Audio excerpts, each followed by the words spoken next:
স্টেশনের রেলগাড়িটা মাইপা চলে ঘড়ির কাঁটা, প্ল্যাটফর্মে বৈশা ভাবি কখন বাজে 12টা, কখন বাজে 12টা।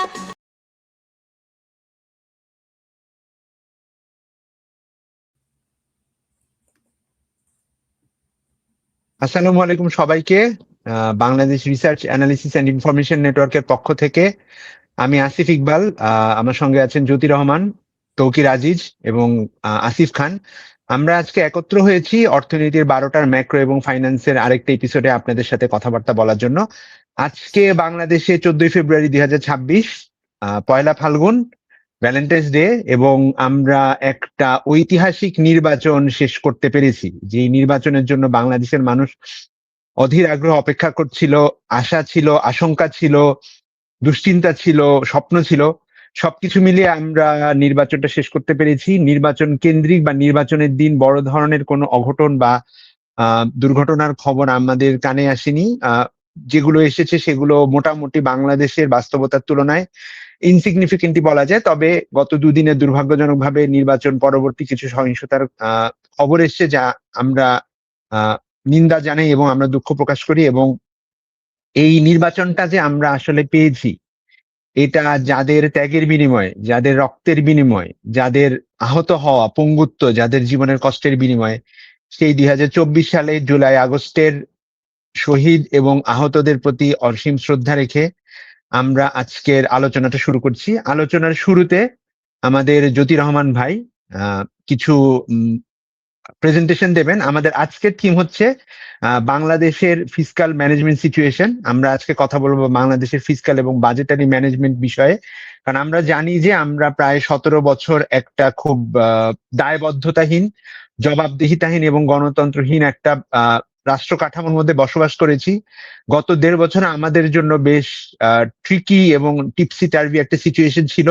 সেখান থেকে আমরা যে আজকে একটা নির্বাচিত সরকার ব্যবস্থায় যাচ্ছি, সেখানে আমাদের নির্বাচিত যেই পক্ষগুলো আছে, সরকার এবং বিরোধী পক্ষ, তাদের সময়ে আমরা কিভাবে ফিসকাল ম্যানেজমেন্টটা করতে পারি, আমাদের সামনে ফিসকালের চ্যালেঞ্জ গুলো কি এবং জনগণের প্রত্যাশা কি হতে পারে, সে বিষয়ে আমরা আজকে আলোচনা করব। তো প্রথমে জ্যোতি রহমান ভাই ওনার প্রেজেন্টেশন দিয়ে শুরু করবেন। ওভার টু ইউ জ্যোতি ভাই। আমাদের আজকের আলোচনা যেটা আসিফ খান বলছিল যে আমরা বাংলাদেশের নতুন যে নির্বাচিত সরকার আসবে তাদের ফিসকাল আউটলুকটা তারা কি ফেস করবে, চ্যালেঞ্জেস গুলি কি হবে এবং কি মানে তারা কি করতে পারে, অপশনস কি, এগুলো নিয়েই আলোচনা করব। নতুন সরকার গঠিত হতে আশা করি বেশি সময় নেবে না। আজকে 14ই ফেব্রুয়ারি, আগামী 8-10 দিনের মধ্যেই আমরা একটা নতুন সরকারকে পেতে যাচ্ছি। কিন্তু তাদের জন্য কি অপেক্ষা করছে, দেশের ফিসকাল সিচুয়েশনটা কি, সেটা নিয়ে কথা বলতে চাই। ঠিক আছে, আচ্ছা। সো আমি যেটা সবসময় করি, চেষ্টা করি আর কি, যে আমি কিছু চার্ট প্রেজেন্ট করবো and try to tell the story through the charts. তো এই চার্টটা আইএমএফ এর যে বাংলাদেশের কান্ট্রি রিপোর্ট, যেটা পাবলিশ হয়েছে জানুয়ারি মাসের শেষ সপ্তাহে, আই থিঙ্ক জানুয়ারির বোধহয় এটা 27-28 তারিখ এরকম কোনো একদিন রিলিজ হয়েছে। সেটা আপনার তাদের সেখান থেকে এই প্রেজেন্টেশনের সমস্ত ডাটা সেখান থেকে নেওয়া। কারণ হচ্ছে যে এইটা হচ্ছে most up to date economic and fiscal outlook. সরকারের যে বাজেট পাবলিশ করা হয়েছিল সেটা পাবলিশ করা হয়েছিল জুন মাসে, তারপরে ওয়ার্ল্ড ব্যাংকের যেটা পাবলিশ করা হয়েছে সেটা পাবলিশ করা হয়েছে অক্টোবরে। So this is the most updated one. এইটা যেটা দেখাচ্ছে সেটা হচ্ছে যে debt to GDP ratio is going to go up. Currently যেটা আছে প্রায় 41%, সেটা থেকে এই দশকের শেষ মানে 2031 নাগাদ এটা বেড়ে প্রায় 48%-এর কাছে যাবে। এবং তারপরে মোর অ্যালার্মিংলি আপনার আগামী তারপরের 10-15 বছরে it's set to continue to rise. এবং এই হারে চলতে থাকলে 2046 নাগাদ এটা 57% অফ জিডিপিতে পৌঁছাবে। ওকে, সো 2031 পর্যন্ত অ্যানুয়াল ফিগার দিচ্ছে তারা, এবং তারপরে এই দুটো ডট হচ্ছে লং টার্ম প্রজেকশনস। সো এটা ডেট টু জিডিপি। এই চারটা দিয়ে আমরা শুরু করি যে আমাদের যে দেনার বোঝা, এন্ড বাই দ্য ওয়ে এটা হচ্ছে আপনার এই ডেট কাভারেজ হচ্ছে সেন্ট্রাল গভর্নমেন্ট, সেন্ট্রাল ব্যাংক এবং publicly guaranteed debt. That means যে এটা অলসো ইনক্লুডস যে আপনার বিভিন্ন যে সরকারি প্রতিষ্ঠান আছে বা রাষ্ট্রায়ত্ত এন্টারপ্রাইজেস আছে, স্টেট ওন্ড এন্টারপ্রাইজেস, তাদের ডেট যেগুলি সরকার গ্যারান্টি দিচ্ছে সেইটা। So this is a pretty good coverage and it is set to rise. এটা হচ্ছে প্রথম কথা, যেটা আর কি আপনার আগের সরকার হাসিনা সরকার যেটা রেখে গেছে এবং ইন্টারিমের কাছ থেকে যেটা নির্বাচিত সরকার ইনহেরিট করছে, এটা হচ্ছে সেই সিচুয়েশন। ওকে, এগেইন আমার মানে কো প্যানেলিস্ট তৌকির, আসিফ ইকবাল, আসিফ খান, যে কোনো প্রশ্ন স্টপ মি। আচ্ছা, এখন ডেট টু জিডিপি রেশিও কেন বাড়ে, মানে কিভাবে বাড়ে? সো এটার একটা আসলে সিম্পল ফর্মুলা আছে। ফর্মুলাটা হচ্ছে যে ফিউচার ডেট, মানে আগামী যেটা ডেট টু জিডিপি হবে সেটা বাড়তে পারে হচ্ছে আপনার নাম্বার অফ থিংস। একটা হচ্ছে যদি ইন্টারেস্ট রেট বাড়ে, আপনার এক্সিস্টিং ডেট আছে তার উপরে যদি সুদের হার বেড়ে যায় তাহলে পরে দেনার হারও বাড়বে, ডেট টু জিডিপিও বাড়বে, প্রথম কথা। যেহেতু এটা ডেট ডিভাইডেড বাই জিডিপি, আমার যদি ইকোনমিক গ্রোথ বাড়ে, একই পরিমাণ দেনা কিন্তু আমার ইকোনমি ইজ বিগার, এই রেশিওটা কমবে। উইচ মিনস যে গ্রোথ রেট যদি বাড়ে তাইলে পরে ডেট টু জিডিপি রেশিও কমবে। ওকে, আর 3 নাম্বার জিনিস যেটা, সেটা হচ্ছে প্রাইমারি ব্যালেন্স। প্রাইমারি ব্যালেন্স মানে কি? প্রাইমারি ব্যালেন্স মানে হচ্ছে রেভিনিউ মাইনাস নন ইন্টারেস্ট এক্সপেন্ডিচার, প্রাইমারি এক্সপেন্ডিচার। আমরা এক্সপেন্ডিচারকে দুই ভাগে ভাগ করতে পারি। একটা হচ্ছে ইন্টারেস্ট এক্সপেন্ডিচার, মানে আমরা যে সুদ ফেরত, মানে সুদ ব্যতীত যে ব্যয়টা হচ্ছে সেইটা বাদ দিলে অন্য যেসব এক্সপেন্ডিচার থাকে সেটাকে বলি আমরা primary expenditure. The other way to think about is যে ইন্টারেস্ট এক্সপেন্ডিচারের উপরে সরকারের কোনো কন্ট্রোল নাই। আপনার যে ডেট আছে, আপনার যে দেনা আছে, সেটা আপনার শোধ করতে হবে। এটা আপনার ক্রেডিটর আপনাকে যে রেটে আপনি এগ্রি করছেন সেই রেটে শোধ করতে হবে, এটার উপরে আপনার কোনো কন্ট্রোল নাই। কিন্তু প্রাইমারি এক্সপেন্ডিচার এবং প্রাইমারি ব্যালেন্স, মানে রেভিনিউ এবং প্রাইমারি এক্সপেন্ডিচার, এই দুইটা সরকারের পলিসির উপরে ডিপেন্ড করে। সো আমরা ইন্টারেস্ট রেট নিয়ে আজকে কোনো কথা বলবো না। ওকে, আমরা monetary policy, exchange rate, interest rate, এটা নিয়ে আমাদের আজকে পার্টিকুলারলি কোনো কথা নেই। আমাদের কথা মেইনলি হচ্ছে আপনার এই গ্রোথ রেট এবং primary balance, particularly primary balance, এইটা নিয়ে, কারণ আমরা ফিসকাল ইস্যুস নিয়ে কথা বলতে যাচ্ছি। ওকে, সো আমাদের তো ডেট টু জিডিপি বাড়ার কথা, সেটা আমরা দেখলাম, মানে আইএমএফ এর প্রজেকশন হচ্ছে ডেট টু জিডিপি রেশিও বাড়ছে। এই ডান দিকের চার্টটা দেখাচ্ছে যে এই বাড়ার কারণটা কি। গত 5 বছরের চেঞ্জ, 5 ইয়ার হিস্টোরিক্যাল চেঞ্জ, মানে হচ্ছে 2025 অর্থ বছরের আগের 5 বছর, এই 5 বছরে ডেট টু জিডিপি রেশিও বেড়েছে প্রায় 8 পয়েন্ট। Okay, 8% of GDP. এইটার বাড়ার পিছনে কি কি কারণ ছিল? কারণ ছিল হচ্ছে আপনার একটা মেজর কারণ ছিল যে এক্সচেঞ্জ রেট ডিপ্রিসিয়েশন। গত 5 বছরে যে আমরা ডিপ্রিসিয়েশন দেখেছি সেটা একটা কারণ। ওকে, একটা কারণ ছিল যে ইন্টারেস্ট রেট বেড়েছে। আরেকটা কারণ ছিল হচ্ছে প্রাইমারি ডেফিসিট বেড়েছে। তার মানে হচ্ছে যে সরকারি ডেফিসিট, মানে সরকারি ফিসকাল পলিসি থেকে যে ডেফিসিট হয়েছিল সেটা বেড়েছিল।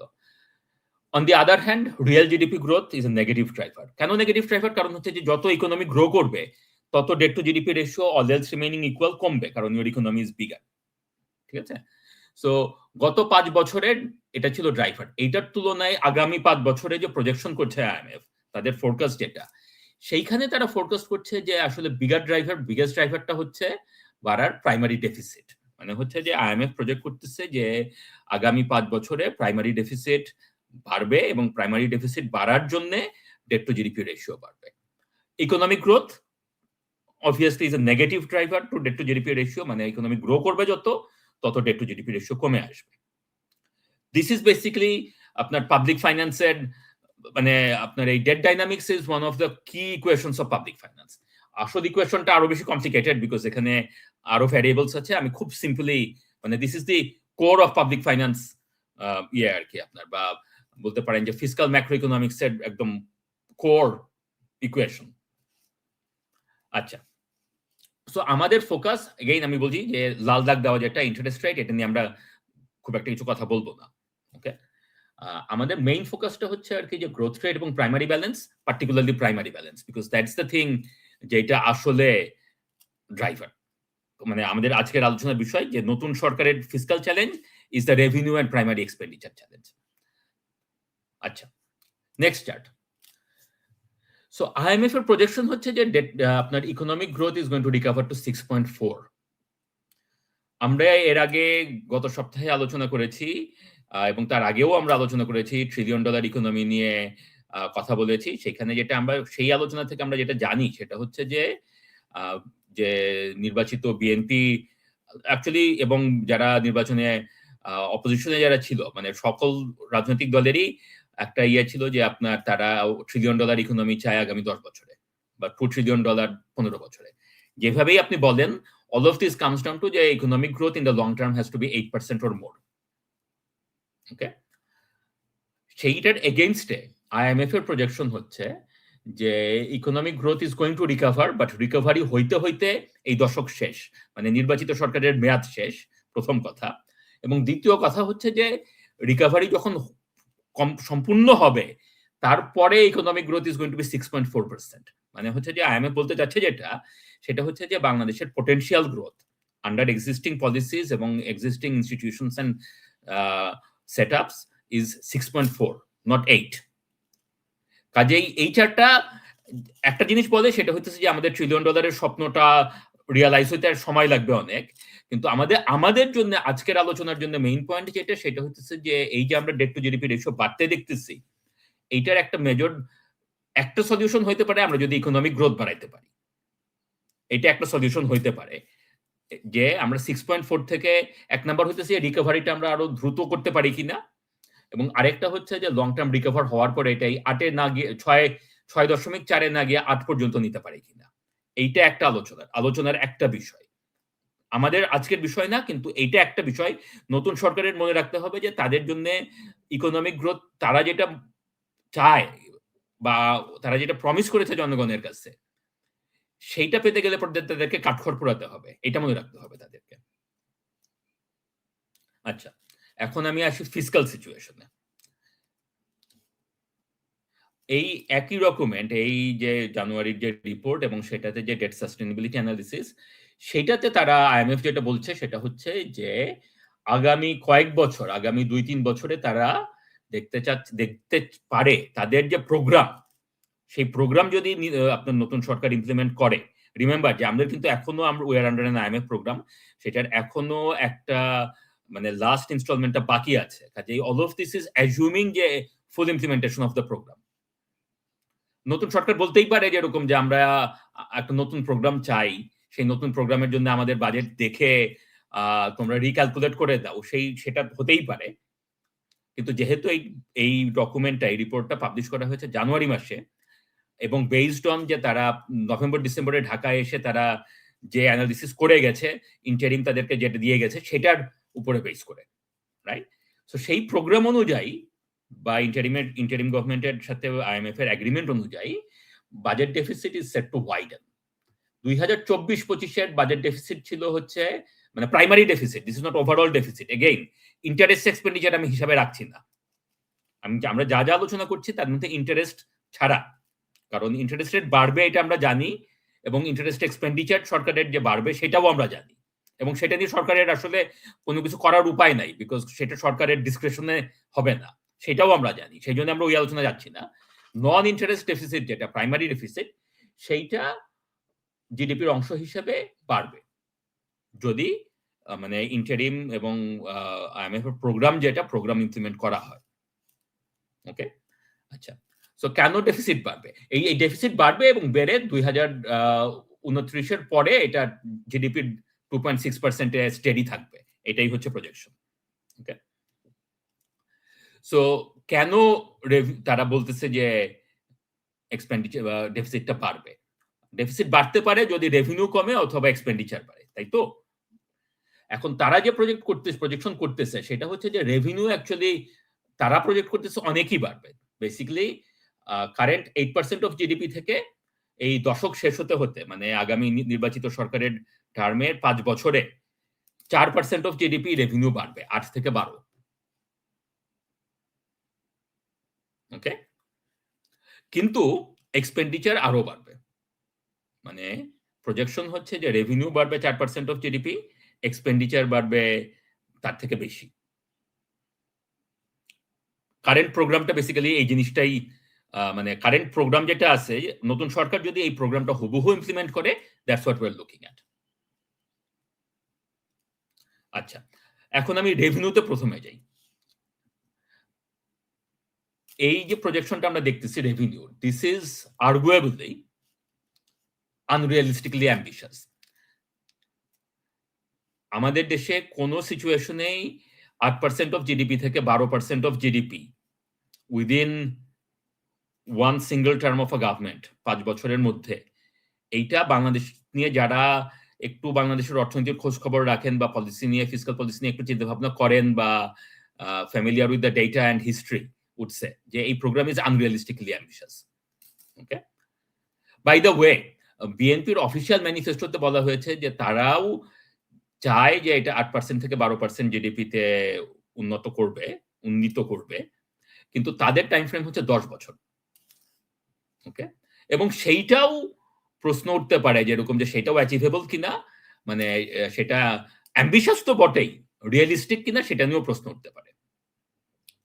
সো এই ক্ষেত্রে আমি কিছু প্রস্তাব রাখতে চাই যেগুলি আর কি আপনার নতুন সরকার ভেবে দেখতে পারেন, যে তাদের ইয়েটা আর কি। সো আমি এখানে কোনো টেকনিক্যাল প্রস্তাব রাখছি না, আমি এখানে অ্যাকচুয়ালি প্রসেসটা নিয়ে কথা বলতে চাই। এটা আমাদের গত পডকাস্টে, গত এপিসোডে রুবাইয়াত সারওয়ার প্রশ্ন করেছিল যে আপনারা নতুন সরকারকে একটা জিনিস সাজেস্ট করেন। আমরা অনেকেই অনেক কিছু বলেছিলাম, আমি বলেছিলাম রেভিনিউ সামিট। সো সেটা থেকে মনে হলো যে রেভিনিউ সামিট যেহেতু বলেছিলাম, আই শুড স্পেল আউট যে আমি আসলে কি মিন করতে চাই। সো যেটা আমি মিন করতে চাই সেটা হচ্ছে যে প্রথম কাজ যেটা হবে সেটা হচ্ছে যে revenue summit with various stakeholders and sectors of the society to generate political consensus. What do we mean by political consensus? যে in abstract বলা খুবই সহজ যে আমাদের রেভিনিউ বাড়াতে হবে, কিন্তু ইন প্র্যাকটিস রেভিনিউ বাড়ানো মানে কর বাড়ানো বা কর বাড়ানো, যেটা দুইটা হতে পারে। একটা হচ্ছে যে রেট, যেটা যে কত পার্সেন্ট আপনার কাছে সরকার কেটে রাখবে সেটা বাড়াতে পারেন, আর একটা হইতেছে যে আপনি বেস বাড়াতে পারেন, যে কি কি জিনিসের উপরে কর হবে সেটা বা কি ইনকামের উপরে কর হবে সেটা হইতে পারে। হ্যাঁ, অথবা 3 নাম্বার হইতে পারে যে আপনার কালেকশন মেকানিজম এন্ড সেগুলিও হতে পারে। যেটাই হোক, at the end of the day এটা একটা politically not a very popular thing. সবাই ইন অ্যাবস্ট্রাক্ট বলতে খুব ইয়ে আর কি, যে কর বাড়ানো উচিত, সরকারি কর বাড়ানো উচিত। আমি কর দিতে চাই না, আমারটা বাড়ানো উচিত না, আসিফ ইকবালেরটা বাড়ানো উচিত, তকরিরেরটা বাড়ানো উচিত। হ্যাঁ, this is the bottom line. এটা বাংলাদেশ বলতে না, দুনিয়ার সবখানেই। আমি খুব গরিব লোক, আমি এটা অন্যায্য হচ্ছে আমার উপরে এই জিনিসটা চাপানো, কিন্তু আসিফ খান খুব বড় লোক, ওর দেওয়া উচিত। দিস ইজ বেসিক্যালি, মানে যে কোনো দেশেই ট্যাক্স বাড়াইতে গেলে পরে এই প্রবলেমটা যে কোনো সরকার ফেস করবে, একটা নবনির্বাচিত সরকার তো আরো ফেস করবে। সো সেইটার জন্য আমার প্রস্তাবটা হচ্ছে যে আগামী 180 দিনের মধ্যে, আগামী 6 মাসের মধ্যে একটা হাই লেভেল, এটা প্রাইম মিনিস্টার নিজে এইটার ইয়ে করবে, আপনার সভাপতিত্ব করবে, করে অল দ্য রেলেভেন্ট সেক্টর, সেটা বিজনেস কমিউনিটি, সেটা থিঙ্ক ট্যাঙ্কস, সরকারি দল, বিরোধী দল, সবাই নিয়ে একটা ট্যাক্স সামিট, রেভিনিউ সামিট, যেখানে বিভিন্ন প্রস্তাব নিয়ে আলোচনা করা হবে, যেখানে একটা হাই লেভেল, যে ঠিক আছে আমরা ধরে নিচ্ছি যে আমাদের বাড়াতে হবে, বাড়ানোর জন্য আমরা কি কি করতে পারি বা কি ধরনের জিনিস হওয়া উচিত, সেটা নিয়ে একটা ইন প্রিন্সিপাল পলিটিক্যাল কনসেনসাস তৈরি করতে হবে। সেই কনসেনসাসের উপর ভিত্তি করে 2027 যে বাজেটটা দেওয়া হবে, মানে নির্বাচিত সরকারের দ্বিতীয় বাজেট, সেই বাজেটে বিভিন্ন স্পেসিফিক প্রপোজালস ডেলিভার করা হবে, সংসদের কাছে পেশ করা হবে। সেটা এখন আপনি সেটা ভ্যালু অ্যাডেড ট্যাক্স হতে পারে, কোম্পানি ট্যাক্স হতে পারে, প্রপার্টি ট্যাক্স হতে পারে, হোয়াট এভার। আমি সেই মানে ডিটেলসে এখানে বলছি না। অ্যান্ড সেটা যেহেতু যদি পলিটিক্যাল কনসেনসাস জেনারেট করা হয়, যেটা যে তাতে বলা, তাহলে সেটা নির্বাচিত সরকার এবং নির্বাচিত বিরোধী দল তারা সবাই মিলে সেটা দ্বিতীয় বাজেটটাতে অনুমোদন করে এই ইমপ্লিমেন্টেশনের জন্য দিবে। এবং ইমপ্লিমেন্টেশনের দায়িত্ব অবশ্যই নির্বাচিত সরকার রেডি হবে। তারপরেও মানে 2027 পরেও তাদের আরো 3 বছর মেয়াদ আছে, ওই 3 বছরে তারা ইমপ্লিমেন্ট করবে। এবং এই ইমপ্লিমেন্টেশনের পার্ট হিসেবে ট্যাক্স অ্যাডমিনিস্ট্রেশন রিফর্ম করতে হবে। তো এটা একটা প্রস্তাব আমি ইয়ে করছি। সেদিন যেহেতু আলোচনা এসেছিল যে রুবাইদ জিজ্ঞেস করলেন যে কি প্রস্তাব দিতে চান, so this is a specific proposal, not a specific proposal, this is a proposal for a process যেটাতে আমরা একটা সাস্টেইনেবল ট্যাক্স রিফর্ম বা রেভিনিউ রিফর্ম পেতে পারি। ওকে, এই গেল রেভিনিউ সাইডে, যে এই যে 4% অফ জিডিপি ইনক্রিজ আইএমএফ বলছে যে তোমরা আমাদের প্রোগ্রাম ইমপ্লিমেন্ট করে করবা, আমার ধারণা যে এটা আনরিয়ালিস্টিকলি অ্যাম্বিশিয়াস, কিন্তু এটাও সত্যি যে আমাদেরকে রেভিনিউ বাড়াইতে হবে। ওকে, নেক্সট হচ্ছে যে এগেইন আমরা যেটা দেখলাম, জ্যোতি ভাই, জি স্যার একটু থামিয়ে দিই। আপনি আগের স্লাইডে যেটা দিয়েছেন যে dedicated tax policy agency separate from tax collection, জি এই প্রস্তাবটা নিয়ে আমার একটু প্রশ্ন বা আলোচনা করার ইন্টারেস্ট ছিল। সেটা হচ্ছে যে আমাদের তো আসলে এই গত 1.5 বছরে এই সরকারের কাছ থেকে, মানে অন্তর্বর্তীকালীন সরকারের কাছ থেকে আমরা ইকোনমিক বা ফিনান্সিয়াল সেক্টর রিফর্ম বিষয়ে কিছুই পাইনি, এবং এনবিআর রিফর্ম বিষয়ে ওনারা উদ্যোগ নিয়েও, মানে আমরা বাইরের থেকে যেটা দেখতে পাই, এক কথায় লেজে গোবরে অবস্থা করে ফেলেছেন। জি তো কারেন্ট ল্যান্ডস্কেপে আপনার কাছে কি মনে হয় যেটা আপনি করতে যাচ্ছেন, ট্যাক্স পলিসি এজেন্সি এবং ট্যাক্স কালেকশন এজেন্সি, মানে এটা কি আলাদা দুটো এজেন্সি হবে, নাকি একটা মিনিস্ট্রির আন্ডারে দুটো ডিভিশন হবে? আপনি কোন ফরম্যাটে জিনিসটাকে পারসিভ করেন? মানে আমাদের দেশে আসলে এরকম একটা স্পেসিফিক ব্যুরোক্রেটিক বা ইনস্টিটিউশনাল প্রপোজাল হলে ভালো হয় আর কি। মানে ফর এন এক্সাম্পল, এখন ফাইন্যান্স মিনিস্ট্রিতে 4টা ডিভিশন আছে, জি তার মধ্যে একটা হচ্ছে ইন্টারনাল রিসোর্সেস ডিভিশন, যার আন্ডারে হচ্ছে এনবিআর কাজ করে। তো what you want to see, যে আলাদা একটা দুটো এজেন্সি হবে, tax policy agency, tax collection agency, যার দুটো আলাদা চিফ থাকবে, নাকি আপনি অর্থ মন্ত্রণালয়ের মধ্যেই দুটো সচিব হেডেড দুটো ডিভিশন চান? মানে আপনার মতে কোনটা হলে বাংলাদেশের কনটেক্সটে it will be more effective? So আপনার ট্যাক্স পলিসি এজেন্সিটা বাংলাদেশের কন্টেক্সটে আমরা যদি আসলে ইয়ে থেকে আর কি ফাইন্যান্স ডিভিশনের আন্ডারেই রাখি, সেটাই আমার মনে হয় বেস্ট। তার কারণ হচ্ছে যে আপনার tax policy should not be divorce from macro forecast, এবং ম্যাক্রো ইকোনমিক ফোরকাস্ট বা ম্যাক্রো ইকোনমিক অ্যানালিসিসটা ফাইন্যান্স ডিভিশনের আন্ডারেই হয়, তাই না? কাজেই সেটা আমরা আমার মতে যে বাংলাদেশের কন্টেক্সটে সেটা পলিসি এজেন্সি যেটা আর কি, সেটা ফাইন্যান্স ডিভিশনের আন্ডারেই থাকা উচিত। এখন ফাইন্যান্স ডিভিশনের মানে ফাইন্যান্স সচিবের আন্ডারে, ফাইন্যান্স ডিভিশনের ভিতরে সেটাকে আপনি আলাদা মানে জয়েন্ট সেক্রেটারি বা অ্যাডিশনাল সেক্রেটারির আন্ডারে দিবেন কিনা, that remains two be scene. সেটা ইয়ে হতে পারে আর কি, but it should be under the same secretary, same সচিব। আচ্ছা, কালেকশন এজেন্সি যেটা, সেটা আমরা এক্সিস্টিং এনবিআর কেও রাখতে পারি। তাতে আসলে যদি আমরা এনবিআর কে অন্যভাবে রিফর্ম করতে পারি, যেটা আর কি সেকেন্ড পয়েন্ট, যেটা হচ্ছে যে আপনার এনবিআর এর হিউম্যান রিসোর্স ম্যানেজমেন্ট এবং এনবিআর এর আপনার মানে বেসিক্যালি এনবিআর এর করাপশন ঠেকানোর জন্য যদি আমরা এনবিআর এর রিফর্ম করতে পারি, তাহলে পরে সেটা যে এখন এনবিআর আছে সেটাই মানে একটা রিফর্মড এনবিআর হিসেবে আমরা রাখতেই পারি, সেটার জন্য আর আলাদা করে কোনো কিছু করার দরকার নেই। কিন্তু তারা পিওরলি কালেকশন এজেন্সি, এনবিআর এবং আদার কালেকশন এজেন্সি তো আছে, যেমন মনে করেন আপনার কাস্টমস অ্যান্ড আছে, তারপরে ভ্যারিয়াস নন ট্যাক্স আর কি যারা ফিস কালেক্ট করে সেগুলি যারা আছে, সেগুলি তো আছেই। সো ওই দিক থেকে ইন এ সেন্স যে আপনার যত ডিসরাপটিভ রিফর্ম করার কথা আমরা চিন্তা করব, তত লেজে গোবরে হবে। কাজেই অ্যাজ মাচ অ্যাজ পসিবল আমরা যদি অ্যাডমিনিস্ট্রেশন রিফর্মটা মিনিমাল রাখতে পারি কিন্তু সার্জিক্যালি করতে পারি, আমার ফিলোসফি হচ্ছে যে দ্যাট ইজ বেটার।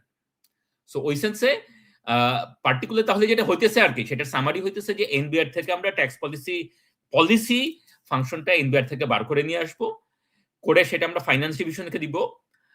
এনবিআর এর ভিতরে আমরা করাপশন কমানোর জন্য, এফিসিয়েন্সি বাড়ানোর জন্য কি কি করতে পারি, প্র্যাকটিক্যাল রিফর্ম কি কি করতে পারি, সেটা চিন্তা করব। কারণ হচ্ছে যে যত র্যাডিক্যাল চেঞ্জ আমরা সাজেস্ট করব, তত ব্যাকফায়ার করার চান্স বেশি। থ্যাংক ইউ জ্যোতি ভাই, আপনি ইউ প্লিজ ক্যারি অন। হ্যাঁ, আচ্ছা, ওকে। সো আমরা রেভিনিউর কথাটা বললাম, সরি রেভিনিউর কথাটা বললাম। এখন আমরা প্রাইমারি এক্সপেন্ডিচার নিয়ে চিন্তা করি, যে এই যে প্রাইমারি এক্সপেন্ডিচার যে তারা বলতেছে যে বাড়তেছে, বা তারা সাজেস্ট করছে, বা মানে প্রোগ্রামে যেটা আছে সেটা যে দেখা যে বাড়তেছে, তো তার প্রোগ্রামে কি আছে যে যেটা এটা বাড়ানোর পিছনে কারণ হতে পারে, ঠিক আছে? সো এই চার্টটা বলতেছে যে আসলে এটা বাড়ানোর পিছনে কারণ হচ্ছে দুইটা জিনিস। একটা হচ্ছে এডিপি আর আরেকটা হচ্ছে এক্সট্রাঅর্ডিনারি এক্সপেন্ডিচার, যেটা বেসিক্যালি হচ্ছে ব্যাংক। সো প্রথমে আমরা বাদিকের চার্টটা দেখি যে এডিপি। সো এডিপি অবভিয়াসলি আপনার 24-25 অর্থ বছরে এডিপি ফল করেছে, মানে জুলাই বিপ্লবের পরে, জুলাই আপরাইজিং এর পরে তো আপনার এডিপি ইমপ্লিমেন্টেশন কমে এসছে অনেক। ইন্টারিম সরকার নতুন কোনো এডিপিও সেরকম নেয়নি, এবং as a result of that আমরা জানি যে ডেভেলপমেন্ট প্রোগ্রাম, ডেভেলপমেন্ট এক্সপেন্ডিচার কমে আসছে। এবং আইএমএফ যেটা দেখাচ্ছে যে এটা বাড়তেছে, পার্টিকুলারলি টুয়ার্ডস দি শেষের দিকে, সেগুলি কতখানি রিয়েলিস্টিক সেটা নিয়ে আমার প্রশ্ন আছে। যে এই যে আপনার এই শেষের 2টা বছরে এডিপি দেখানো হচ্ছে প্রায় 7% অফ জিডিপি, হ্যাঁ, এই ধরনের এডিপি আমাদের কোন সরকারই বাস্তবায়ন করতে পারে নাই। আওয়ামী লীগের আমাদের 15 বছরও পারেনি, তার আগে বিএনপি এবং আওয়ামী লীগের নির্বাচিত সরকারগুলিও পারে নাই। এডিপি বেড়ে এটা 5% অফ জিডিপি পর্যন্তই বোধহয় আমাদের ইমপ্লিমেন্টেশন ক্যাপাসিটি আমার মতে। কাজেই এখানে একটু রিয়েলিজমের প্রশ্ন আছে, কিন্তু অ্যাম্বিশনের দিকে আমি আসলে খুব একটা প্রশ্ন করি না। তার কারণ হচ্ছে যে আমাদের এডিপির দরকারও আছে। মানে আমরা এখনো একটি ডেভেলপিং কান্ট্রি বটে, তাই না? আমরা এখনো নিজেদেরকে আসলে মানে কাগজে কলমে যদি আমরা এলডিসি থেকে গ্রাজুয়েশন করি, অথবা কাগজে কলমে আমরা যতই নিজেদেরকে মিডল ইনকাম বলি, আমরা এখনো একটা গরিব দেশ বাস্তবিক অর্থে। কাজেই ডেভেলপমেন্ট প্রোগ্রামের তো আমাদের দরকার আছে, সেটা তো আমরা মানে উই শুড অ্যাকনলেজ। কাজেই আমি অ্যাম্বিশন নিয়ে প্রশ্ন তুলি না, কিন্তু রিয়েলিজম নিয়ে প্রশ্ন তুলি যে এই হারে আমরা এডিপি নতুন সরকার রিকভার করতে পারবে কিনা। যদি পারে তাহলে পরে মানে সেটা তো ওয়েলকাম করা উচিত বলে আমি মনে করি। Obviously এখানে there is going to be a lot of devil in the detail. ADP is also has traditionally been a vehicle for corruption, অথবা বলতে পারেন প্যাট্রোনেজ, অথবা বলতে পারেন ক্লায়েন্টেলিস্ট পলিটিক্স, যেভাবেই আমরা এটা নাম দেই। সেইটা বাংলাদেশের বাস্তবিকতায় প্যাট্রন ক্লায়েন্ট পলিটিক্স এবং ক্লায়েন্টেলিজম বাংলাদেশের বাস্তবিকতা। এইটাকে আমি অস্বীকার করি না, যে কথা আমি রেভিনিউর ক্ষেত্রে বললাম, যে বেশি র্যাডিক্যাল সলিউশন চিন্তা করতে গেলে পরে কোনো কিছুই হবে না। সো আই অ্যাকসেপ্ট দ্যাট যে আমাদের দেশের পলিটিক্যাল রিয়ালিটিতে গণতান্ত্রিক সরকারের আন্ডারে প্যাট্রন ক্লায়েন্ট পলিটিক্স তো হবে, কিন্তু সেটা আমরা কিভাবে ম্যানেজ করব, সেটা আমরা করাপশন কিভাবে মিনিমাইজ করতে পারবো, এবং করাপশন মিনিমাইজ করে আমরা আসলে জনগণের মানে অ্যাকচুয়ালি বেনিফিট, পাবলিক বেনিফিট হবে, সেইটা নিয়ে নতুন সরকারের অনেক কিছুই আসলে করা আছে। সো এটা গেল এই লাল চার্ট, যেটা বাদিকের। ডান দিকেরটা ইজ এ ভেরি ইন্টারেস্টিং জিনিস। ডান দিকেরটা হচ্ছে যে আপনার they have a new classification called extraordinary expenditure. এই এক্সট্রাঅর্ডিনারি এক্সপেন্ডিচার যেটা বুঝলাম আমি, সেটা হচ্ছে basically they are factoring in, তাদের প্রজেকশনে they are factoring in that there will be bank, এটা এখন আমরা যেটা বলি ক্যাপিটালাইজেশন এক্সপেন্ডিচার বলি, বেইল আউট বলি, মানে whatever term you want to use it, the term that they are using it is extraordinary expenditure. যেটা আমি বুঝলাম সেটা হচ্ছে যে ব্যাংকিং সেক্টরকে সাপোর্ট দেওয়ার জন্য তারা কিছু মানে they have estimated some amounts and they are keeping that separate, যে ইলেক্টেড গভর্নমেন্টকে এই জিনিসটা ট্যাকল করতে হবে, এবং এটা ট্যাকল করতে গেলে পরে সেটার খরচ কিরকম হইতে পারে সেটার একটা এস্টিমেট তারা করছে। এবং সেই খরচটা কিরকম হইতে পারে সেটা হচ্ছে যে 2026-27 অর্থ বছরে অ্যাবাউট 2% অফ জিডিপি, 26-27, 27-28, 28-29 এই 3 অর্থ বছরে প্রতি বছর 2% অফ জিডিপি তারা মনে করতেছে যে ব্যাংকিং সেক্টরকে চালু রাখতে গেলে পরে এই খরচ করতে হবে। তারপরে 2030 নাগাদ এটা কমবে। এই অল অফ দিস ইয়ার্স, এই চার্টগুলি সবগুলিতে fiscal year, it's not calendar year, আগেই বলে নেওয়া উচিত ছিল। Okay, so now I have no idea যে আসলে এটা 2% অফ জিডিপি হবে না, আরো বেশি হবে না কম হবে। আই ডোন্ট নো, আমি অনেস্টলি আসলে জানি না। আমার ধারণা আইএমএফও খুব একটা ভালোভাবে জানে বলে আমার মনে হয় না। সো এবং জানার কথাও না, right? So this is their estimate, কিন্তু there are a lot of uncertainty around this estimate. Asif Khan বলুন। হ্যাঁ প্রতি ভাই, বেসিক্যালি আমি নিজের কিছু ক্যালকুলেশন করছিলাম যে আমাদের টোটাল এনপিএল কত, ওটা থেকে কতটুকু রিকভার হতে পারে, এবং ওইটাকে যদি আপনি স্টেট বেল আউট করেন কেমন সংখ্যা আসে আর কি। তো এখনকার জিডিপি সংখ্যা দিলে ওটা ধরেন 8-10% মতো হয়। হুম। হুম। তো আমি এদের নাম্বারটা দেখছিলাম, এটা তো 2% পার ইয়ার। সো ইট জি। Runs for 3 years at almost 2% and then falls to 1%. So আপনি দেখেন এটা Yeah. 7% আসতেছে, হ্যাঁ। Right. But this is on those years GDP base. So That's which is right. very close to the number I have. So আমার কাছে মনে হয় যে এটা মোটামুটি accurate. Okay, that is good to know. কারণ আমার নিজের একটা প্রশ্ন ছিল আসলে আসিফ খান আপনার কাছেই, বা মানে আলোচনার জন্য, যে এই নাম্বারটাকে আমরা কতখানি ইয়ে করতে পারি। হোয়াট আই উড সে আসলে যে আমরা একটা ফিউচার এপিসোড এই নাম্বারটা একটু আনপ্যাক করে বা আপনার নাম্বারটার সাথে মিলে একটা রিকনসাইল করে যে রাফলি what we are looking at. But basically আপনি যেটা বলছেন যে কারেন্টলি যদি আমাকে একবারে করতে হয় তাহলে পরে we are looking at 8% of current GDP, অথবা ওই একই জিনিসটা যদি আমি 3 বছর ধরে ইন ফিউচার করি তাইলে পরে এই টাইপের একটা প্রোফাইল ইজ নট আনরিজনেবল, তাই তো? সো ওকে, ঠিক আছে। So okay, so that is the other thing. So ADP একটা জিনিস, যে এডিপি তো রিকভার হবে, কিছুটা তো রিকভার হবেই, যেটা ইন্টারিমের সময় তো অনেক এডিপি অনেক প্রজেক্ট বন্ধ ছিল।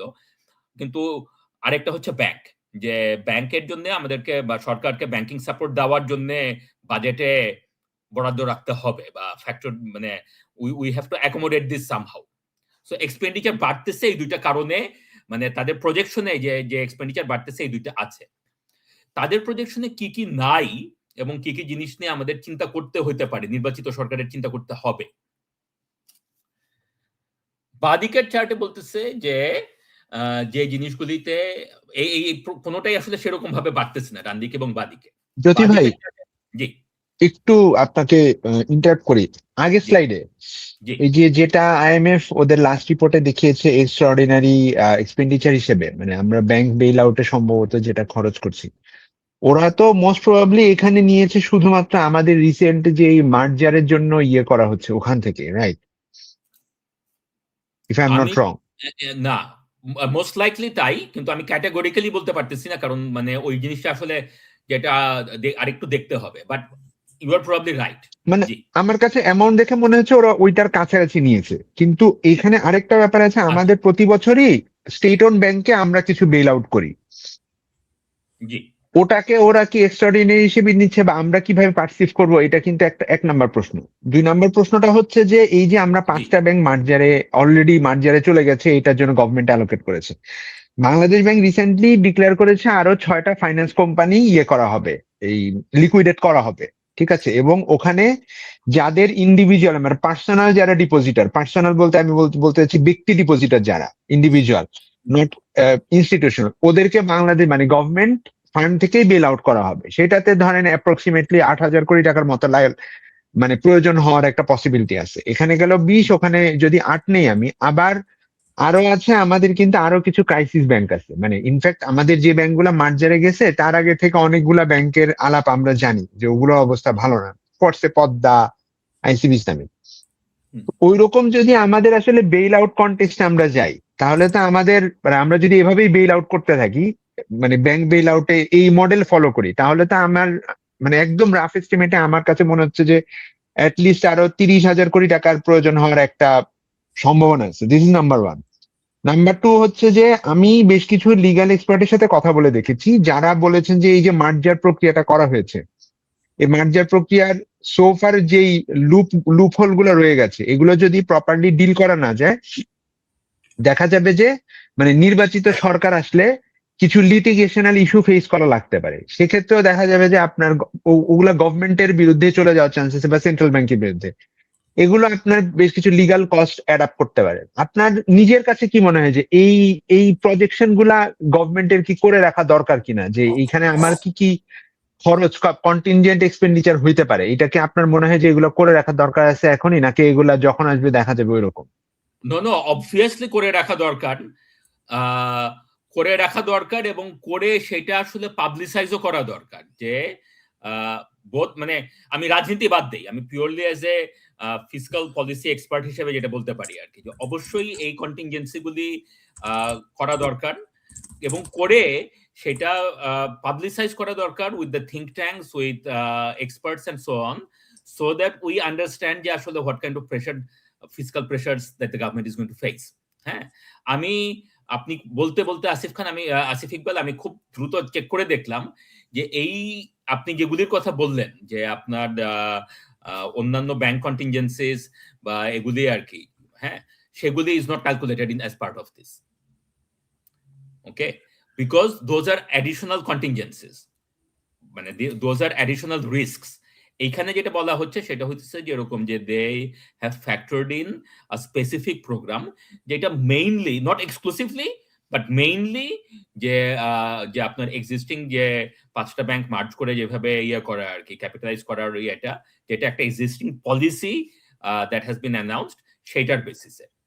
So on top of this there are probably other risks. আচ্ছা জ্যোতি ভাই, আমার একটু স্লাইড দ্বিমত আছে, হ্যাঁ, আমি এক্সপ্লেন করি কেন।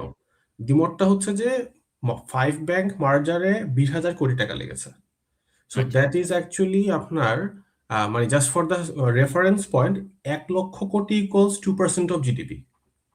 So 20,000 crore is actually quite a bit less than that আপনি ম্যাথমেটিক্যালি চিন্তা করলে। হ্যাঁ, সো এইখানে যে অঙ্কটা যে ওভার 4 ইয়ার্স যদি 7% অফ জিডিপি আপনি খরচ করেন, উইচ ইজ অলমোস্ট লাইক আজকের জিডিপির সে 9 থেকে 10%। সো দ্যাট অ্যাজিউমস আপনার অ্যাটলিস্ট 25% অফ ব্যাড লোন আপনি পুরা রিক্যাপিটালাইজ করতেছেন 25% এর মতো।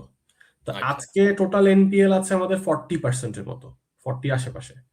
এর আগেনস্টে কিছু লোন প্রভিশন করা আছে, সো ওইটার জায়গায় আপনার কিছু করতে হবে না। সো ধরেন 5% প্রভিশন, তো 35%। সো 35 এর মধ্যে অ্যাটলিস্ট 25 আমার মনে হচ্ছে যে এখানে বাজেটেড। তো আমার হচ্ছে যে আমি 25 থেকে আমি নামায় আনতে চাই, মানে 25 থেকে আমি এটাকে নামায় আনতে চাই 17-18 এরকম কিছু একটা। না, আমি বলতে চাচ্ছি যে আপনি যদি 35% থাকে, হ্যাঁ, আপনি এই ক্যাপিটাল ইনজেকশনটা যদি করেন তাহলে ওইটা 10-এ নামবে। 10-এ নামবে 25 থেকে 10-এ নামাইতে, 35 থেকে 10-এ নামাইতে গেলে আমার এই পরিমাণ টাকা লাগবে। জ্যোতি ভাই, এই কারণটা হচ্ছে যে what Asif is trying to point out, আমাদের যে এনপিএল এর রেশিওটা এখন বাজারে আছে, এগুলা আসলে ঠিক নন পারফর্মিং নেই, এগুলা আসলে মানে একদমই নাই লোন আর কি, মানে এগুলো আপনি ঠিক করতে পারবেন না। ফলে এগুলা আসলে এমন সব ব্যাংকের মানে এই 40% যে এভারেজটা আসতেছে, এই এভারেজটা আসতেছে আসলে কিছু ব্যাংকের 70, 80, 90% তাকে ওয়েট অফ করে, মানে কারো হয়তো 10। সুতরাং ওই ব্যাংকগুলোকে আমার আসলে যাইতে দেওয়া লাগতে পারে, লিকুইডেশন হোক, বেল আউট হোক, কোন একটা প্রক্রিয়ায়। ওইটা যদি আমরা করতে পারি। আপনার কথা শোনা যাচ্ছে না আসিফ ইকবাল, শুনতে পাচ্ছি না। আমিও শুনতে পাচ্ছি না। আসিফ ইকবাল শোনা যাচ্ছে না? শোনা যাচ্ছে এবার? এবার শোনা যাচ্ছে। হ্যাঁ, হ্যালো, হ্যাঁ, সরি। তো আমি যেটা আসলে সম্ভবত বলতে চাচ্ছি সেটা হচ্ছে, আমার যেহেতু এই জিনিসটা অনেকগুলা ব্যাংকের 40% না, আমার কিছু ব্যাংকের 70, 80, 90, এবং ওগুলাকে যদি আমি আসলে ওয়াইপ আউট করে ফেলি, সেক্ষেত্রে ওই যেটা বেল আউট আকারে হোক, মার্জার আকারে হোক, বা আমি লিকুইডেশন আকারে হোক, সেক্ষেত্রে দ্রুত এটা 10% নেমে আসতে পারে। ওই জন্যই আমার এটা ফিসকাল, আমরা যেহেতু কারেন্ট মডেলে ফিসকাল দিয়েই আমরা কভার আপ করতেছি, তো ওই হিসাবটা আমার আসলে ফিসকালেই করা লাগবে যদি আমি ওই মডেলে আগাইতে যাই। রাইট। এবং এই মডেল যদি আমরা না চাই, সেটা নিয়ে আমাদের আসলে আমরা একটা আলোচনা করব ইনশাল্লাহ, যে আসলে যে আমাদের এই নাম্বারটার পিছনে কি আছে সেটা একটু বেশি মানে বুঝি, এবং আমাদের অল্টারনেটিভ কি করতে পারি সেটা। বাট যেইভাবেই আমরা যাই না কেন, যে আমাদের কিছু একটা তো করতে হবে নতুন সরকারের। এক্সিস্টিং মডেলে যেটা আছে সেটার খরচটা হচ্ছে এরকম। আচ্ছা, যেখানে তারা কোনো নতুন খরচ আসলে প্রোগ্রামে নাই অথবা তারা এক্সপেক্ট করছে না, সেগুলি কি এবং সেগুলি কতখানি রিয়েলিস্টিক, বা আমাদের সেগুলির এগেইনস্টে কি নতুন সরকার কি ফেস করতে পারে। বাদিকের চার্টে আছে হচ্ছে page and allowances, goods and services এবং নন এডিপি ক্যাপিটাল এক্সপেন্ডিচার। এর মধ্যে ইম্পর্টেন্ট জিনিস যেটা, সেটা হচ্ছে এই অরেঞ্জ চার্ট, যেটা পে অ্যান্ড অ্যালাউন্সেস, মানে সরকারি কর্মচারীদের বেতন ভাতা। সো আমরা যেটা দেখি সেটা হচ্ছে যেরকম যে তারা যেটা প্রজেক্ট করতেছে as a percent of GDP, এটা খুব একটা, যে প্রথম কথা হচ্ছে যে এটা খুব একটা বড় অঙ্ক না, এবং দ্বিতীয় কথা হচ্ছে যে তারা খুব একটা এটা মানে বাড়াচ্ছেও না। বেসিক্যালি তারা নতুন পে কমিশন বা এর ধরনের কোনো কিছু অ্যাজাম্পশনে যায়নি, কিন্তু আমরা জানি যে নতুন সরকারের এটা একটা জিনিস ফেস করতে হবে। সো এইটা একটা জিনিস যেটা নিয়ে আমরা একটু আলোচনা শুনতে চাই, আমি পার্টিকুলারলি শুনতে চাই আপনাদের তিনজনের কাছে। সো আমি চারটা শেষ করি, তারপরে আলোচনাটাতে আসি। হ্যাঁ, সো এইটা একটা জিনিস নিয়ে আমি আলোচনা শুনতে চাই, বা আমার মনে হয় আমাদের দর্শকরাও শুনতে যাবেন। এটা গেল বাঁ দিকের। ডান দিকেরটা হচ্ছে subsidies and transfer. Okay, so subsidies হচ্ছে ইলেকট্রিসিটি আর ফার্টিলাইজার সাবসিডি, এবং এই দুইটাই বেসিক্যালি মানে প্রজেকশন হচ্ছে আর কি যে আস্তে আস্তে কমার কথা। নট দ্যাট যে সাবসিডির পরিমাণ অ্যাকচুয়ালি কমবে, সাবসিডির পরিমাণ মোটামুটি একটু আসলে বাড়েই, কিন্তু জিডিপি গ্রোথ যেটা মানে জিডিপির তুলনায় এগুলি কমার কথা, এবং they are not again that big. যেখানে তারা বাড়তেছে দেখাচ্ছে সেটা হচ্ছে other subsidies and transfers, and this does not include নতুন সরকারের যেসব প্রমিসেস ছিল। সো নতুন সরকার যেসব অ্যাডিশনাল প্রমিস করেছে সেটা থেকে আমরা জানি যে এই সবুজ লাইনটা আরো বেশি হওয়ার কথা। ওকে, সো একটু যদি আমরা একটু আলোচনা করতে পারি বোধহয় পে কমিশন বা পে স্কেল এই ধরনের বিষয় নিয়ে। আমরা কি এখন করতে চাই নাকি আমি চার্ট শেষ করে দিয়ে তারপরে করবো? আমি একটু তৌকিরের কাছে যেতে চাই। সেটা হচ্ছে তৌকির আছে? তৌকির? আচ্ছা আচ্ছা, আমি আছি। আচ্ছা আচ্ছা, তৌকিরের কাছে আমি একটু যেতে চাই, যেহেতু তৌকির একটা রাজনৈতিক দলের ইশতেহার নিয়ে কাজ করেছে। সো আমাদের বিশ্বাস যে ও অন্যান্য রাজনৈতিক দলের ইশতেহার বা প্ল্যান গুলো নিয়েও, ইকোনমি প্ল্যান গুলো একটু রিসার্চ করা হয়েছে।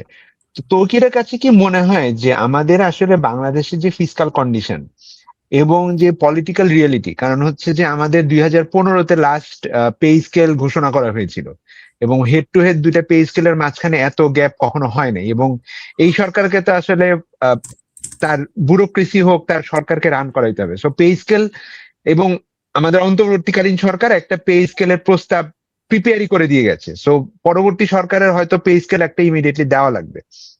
কনসিডারিং দিস প্রেশার, আমরা যেটা বললাম ব্যাংক বেইল আউটের একটা বড় বার্ডেন, এখানে আমাদের যেই সরকার, যেই দলটা নির্বাচিত হলো, তারা যেই সোশ্যাল বেনিফিট গুলো অফার করেছে, এইটা তাদের পক্ষে আসলে ডেলিভার করার পোটেনশিয়ালিটি বা চ্যালেঞ্জ গুলো কি বলে আপনার কাছে মনে হয় এই রিয়েলিটিতে?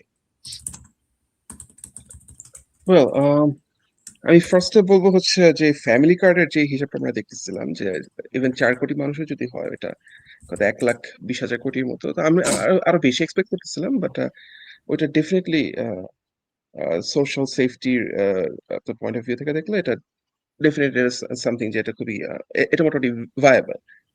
আর হচ্ছে আমি মোটামুটি শিওর যে ওইটা যখন তারা প্রোভাইড করবে, at the same time they will shut down a lot of other programmes as well, right?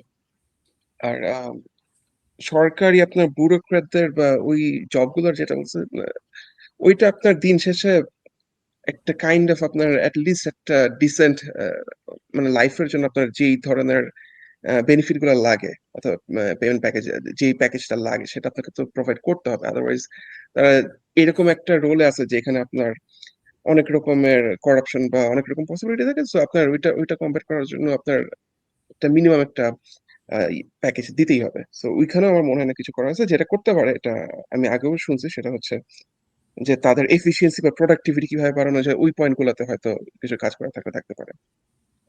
আর হচ্ছে আপনার বিউরোক্রেসিতে যে ইনএফিসিয়েন্সি অনেক জায়গায় আছে, ওই জিনিসগুলো যদি আপনার ঠিক করা যায়, এটা আমার মনে হয় না ওইখানেও খুব একটা প্রবলেম আছে।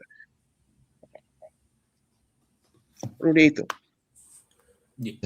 Thank you. তো আসিফ খান কি এক্ষেত্রে কিছু অ্যাড করবেন?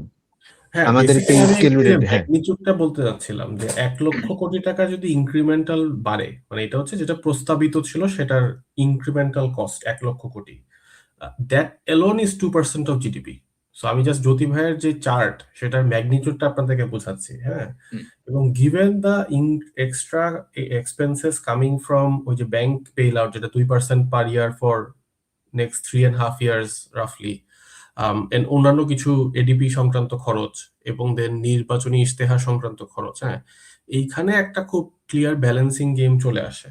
তৌকিরের সাথে আমি এক জায়গায় একমত, এটা হচ্ছে কি যে আপনার একেবারে বেসিক লেভেলে মানুষকে কস্ট অফ লিভিং অ্যাডজাস্টমেন্ট দেওয়াটা খুব প্রয়োজন। ওইটা না দেওয়াটা আসলে এক ধরনের এটা আনফেয়ার, হ্যাঁ।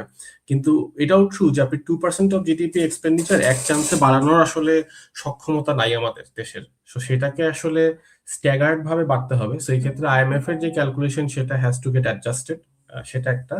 এবং আসলে খুব ডিপ চিন্তা করতে হবে যে এটাকে কিভাবে আপনার মানে কোথায় এফিসিয়েন্সি, যে কথাটা তৌকির বললো, এটা আসলে how do we break it down into components, হ্যাঁ। ইজ দেয়ার রোলস যেগুলো আসলে doesn't add any value, so আমরা ওইখানে রোলটা অ্যাড লো কোবল না অ্যাড করে আমি কি এনবিআর অ্যাড করলে সেখানে আমার কোনো বেনিফিট আছে কিনা, হ্যাঁ। মানে এই জাতীয় চিন্তা ভাবনা অনেক কিছু করার প্রয়োজন। আজকে আমি এটা নিয়ে কথা বাড়াবো না, কারণ আই থিঙ্ক দ্যাটস মানে রেভিনিউ আসলে কিভাবে বাড়াবো, that will take another episode সম্ভবত। অ্যাবসলিউটলি। জ্যোতি ভাই, আপনার কাছে একটা প্রশ্ন ছিল, সেটা হচ্ছে কনসিডারিং দ্য এক্সপেন্ডিচার, আমরা যে আলোচনাটা দুইটা জায়গায় করি না, বা আমি খুব বেশি ইভেন বিএনপি ইস্তেরা পাইনি। এই যে বিএনপি তো আপনার বেশ কিছু সোশ্যাল ট্রান্সফারের প্রমিস করেছে, ঠিক আছে, সোশ্যাল বেনিফিট বা, কিন্তু আমাদের একটা বড় কন্ট্রোভার্সির জায়গায় কিন্তু আগে সরকার আমলে ছিল, সেটা হচ্ছে যে মুক্তিযোদ্ধা ভাতা যে দেওয়া হয়, ঠিক আছে, ওখানে কিন্তু আসলে আমাদের এই যে মুক্তিযোদ্ধা কোটাকে নিয়ে, মানে যেটা থেকে আমাদের অভ্যুত্থানের শুরুটা হয়েছে, এই যে কোটা ব্যবস্থা সংস্কার, এটার কিন্তু বেসিক ডিবেটটা শুরু হয়েছিল মুক্তিযোদ্ধা সার্টিফিকেটের ফ্যাব্রিকেশনটা, মানে প্রচুর ভুয়া মুক্তিযোদ্ধা সার্টিফিকেট দেওয়া হয়েছে, এটা একটা বাণিজ্যের পর্যায়ে নিয়ে যাওয়া হয়েছে। এবং আপনার ধরেন আমি বিএনপির ইশতেহারে পাইনি যে এই ধরনের যে ফ্যাব্রিকেটেড বা ফর্জড ভাতাগুলো ডেলিভার করা হয় ফর্জ ডকুমেন্টের এগেনস্টে, মুক্তিযোদ্ধা ভাতা হোক বা বিভিন্ন, ওইগুলাকে কিভাবে রিফর্ম করা হবে সেই আলাপটা আমি এখনো পাইতেছি না। এক, দুই নাম্বার হচ্ছে যে এই যে নতুন যে এই ধরনের ফ্যামিলি কার্ড বা হেলথ কার্ড যেগুলোকে ইয়ে করা হবে, সেগুলোকে কিভাবে ডিল করবে, মানে এই যে আমরা এক্সপেন্ডিচারে যেটা অপচয় কমানো বলি, মানে আমাদের দেশে কিন্তু এক্সপেন্ডিচার ম্যানেজমেন্টে অপচয় কমানোটা গুরুত্বপূর্ণ। তো এই ক্ষেত্রে আপনি যদি একটু আলোকপাত করেন, এইটা একটা বড় চ্যালেঞ্জ কিনা, কারণ এটা করতে পারলে আমাদের এক্সপেন্ডিচার ম্যানেজমেন্টটা মনে হয় অনেক এফিসিয়েন্ট হয়। এক, দুই নম্বরটা হচ্ছে পে স্কেলের ক্ষেত্রে আপনি দেখবেন একটা ডিবেট সবসময় বলা হয় যে সরকারি কর্মচারীরা কমপ্লেন করে তাদের বেতন কম, কিন্তু আবার দেখা যায় যে আসলে ওভারঅল এক্সপেন্ডিচারটা বেশি হয়ে যায়। এই দুইটার একটা ফাঁক কিন্তু কখনো দেখা হয় না। যেমন ধরেন বিভিন্ন সরকারি অফিসে, আপনি নিজেও বাংলাদেশে কাজ করতে গিয়ে ডিল করেছেন, প্রচুর কমিটি করা হয়, বুঝছেন, বিভিন্ন মানে প্রজেক্টেও কমিটি করা হয় বিভিন্ন ইয়েতে।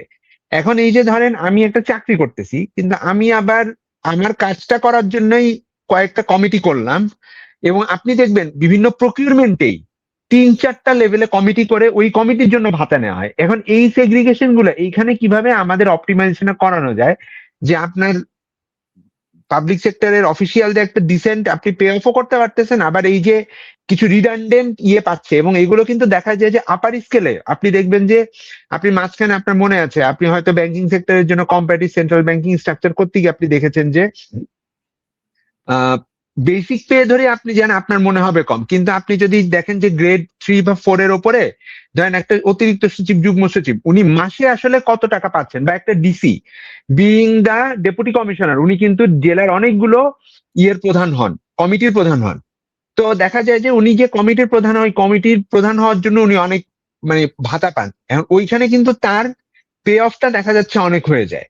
এখন এইগুলো নিয়ে তো আমরা কথা বলি না, আমরা শুধুমাত্র বেসিক পে নিয়ে কথা বলি। তো এইগুলোকে আমরা কিভাবে একটা এফিসিয়েন্ট জায়গায় আনতে পারি, এগুলোকে আমাদের নেক্সট পে স্কেল রিভিশন বা আমাদের পে স্কেলের আলোচনায় সরকারের এগুলো কগনিজেন্সে কিভাবে নেওয়া দরকার, এটা যদি আপনি একটু বলতেন। দুইটা জিনিস, একটা হচ্ছে সোশ্যাল ট্রান্সফারে আমাদের ওই ফ্যাব্রিকেশনটাকে কমানো, আর পে স্কেলের ক্ষেত্রে এই ধরনের রিডান্ডেন্ট ওয়েস্টেজটা কমানো, এই দুইটা যদি আপনি একটু ডেফিনেটলি। আচ্ছা, দুইটাই খুবই ইম্পর্টেন্ট প্রশ্ন, এবং এই ধরনের প্রশ্ন নিয়ে একটু কথা বলার জন্যই আমাদের অর্থনীতির 12টা মানে এই ধরনের পডকাস্ট গুলি আর কি। ওকে, সো ট্রান্সফারটাতে পরে আসি, প্রথমে পেটা বলি, ঠিক আছে। যে এই পে অ্যান্ড অ্যালাওয়েন্সেস, বেতন ভাতার খরচ বা কম্পেনসেশন অফ এমপ্লয়িজ, ওকে, এখন এটার দুইটা জিনিস, একটা হচ্ছে পে মানে average pay multiplied by head count, মানে আমাদের সরকারের কতজন লোক আছে, তাই তো? আচ্ছা, সাধারণত বলা হয় যে আমাদের প্রশাসন, মানে আমাদের একটা কমন পারসেপশন হচ্ছে যে প্রশাসন মাথা ভারী, প্রচুর আমলা, এদেরকে আমরা বসায় রাখি, এদেরকে ইয়ে করা হয়। And I actually don't believe that is true at all. আমাদের দেশে আসলে সরকারি জনবল খুবই কম।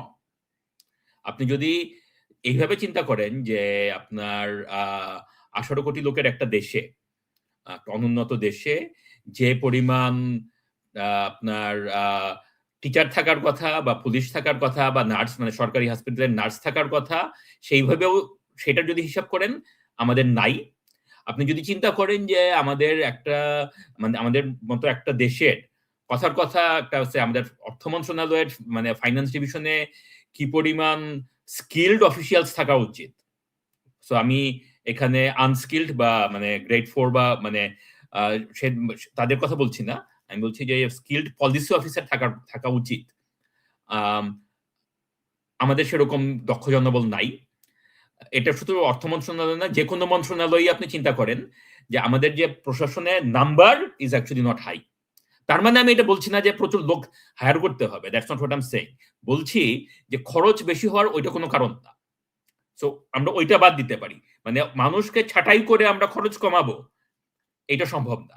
সো আমাদের যদি পে স্কেলে আমাদের অ্যাভারেজ পে বাড়াইতে হয়, তাহলে পরে আমাদের সেভিংসটা ক্যানট বি যে আমরা লোক কমাই, কারণ আমাদের লোক কমানোর মতো লোক আসলে নাই। যে কোনো ইয়ে থেকে আর কি অর্গানাইজেশনে আপনি দেখবেন যে আসলে প্রচুর লোক কমায় আপনি খরচ বাঁচাতে পারবেন, এইটা অবস্থা খুব একটা বেশি না।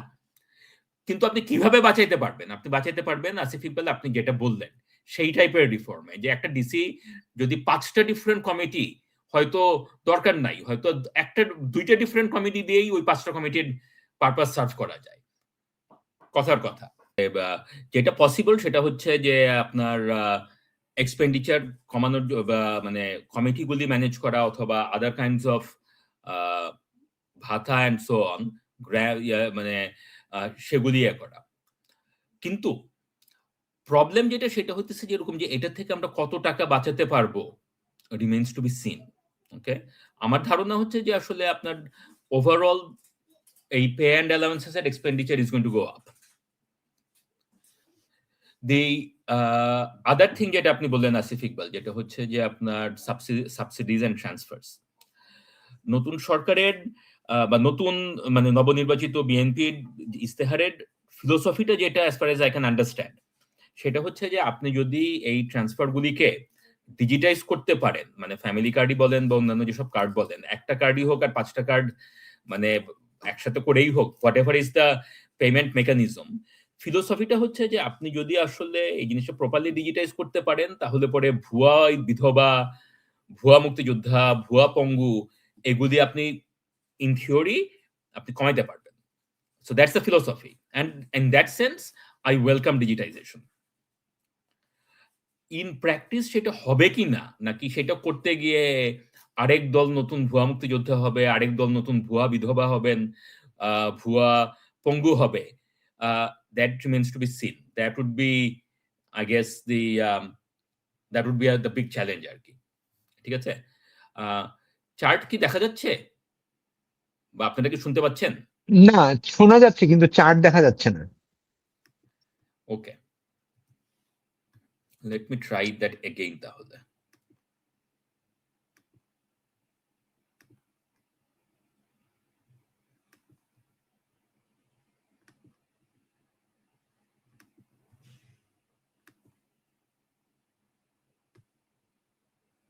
এখনো দেখা যাচ্ছে না?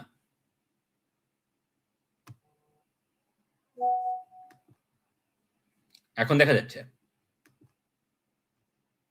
হ্যাঁ, এখন দেখা যাচ্ছে, তাই না? হ্যাঁ, এখন এসছে। হ্যাঁ, ওকে।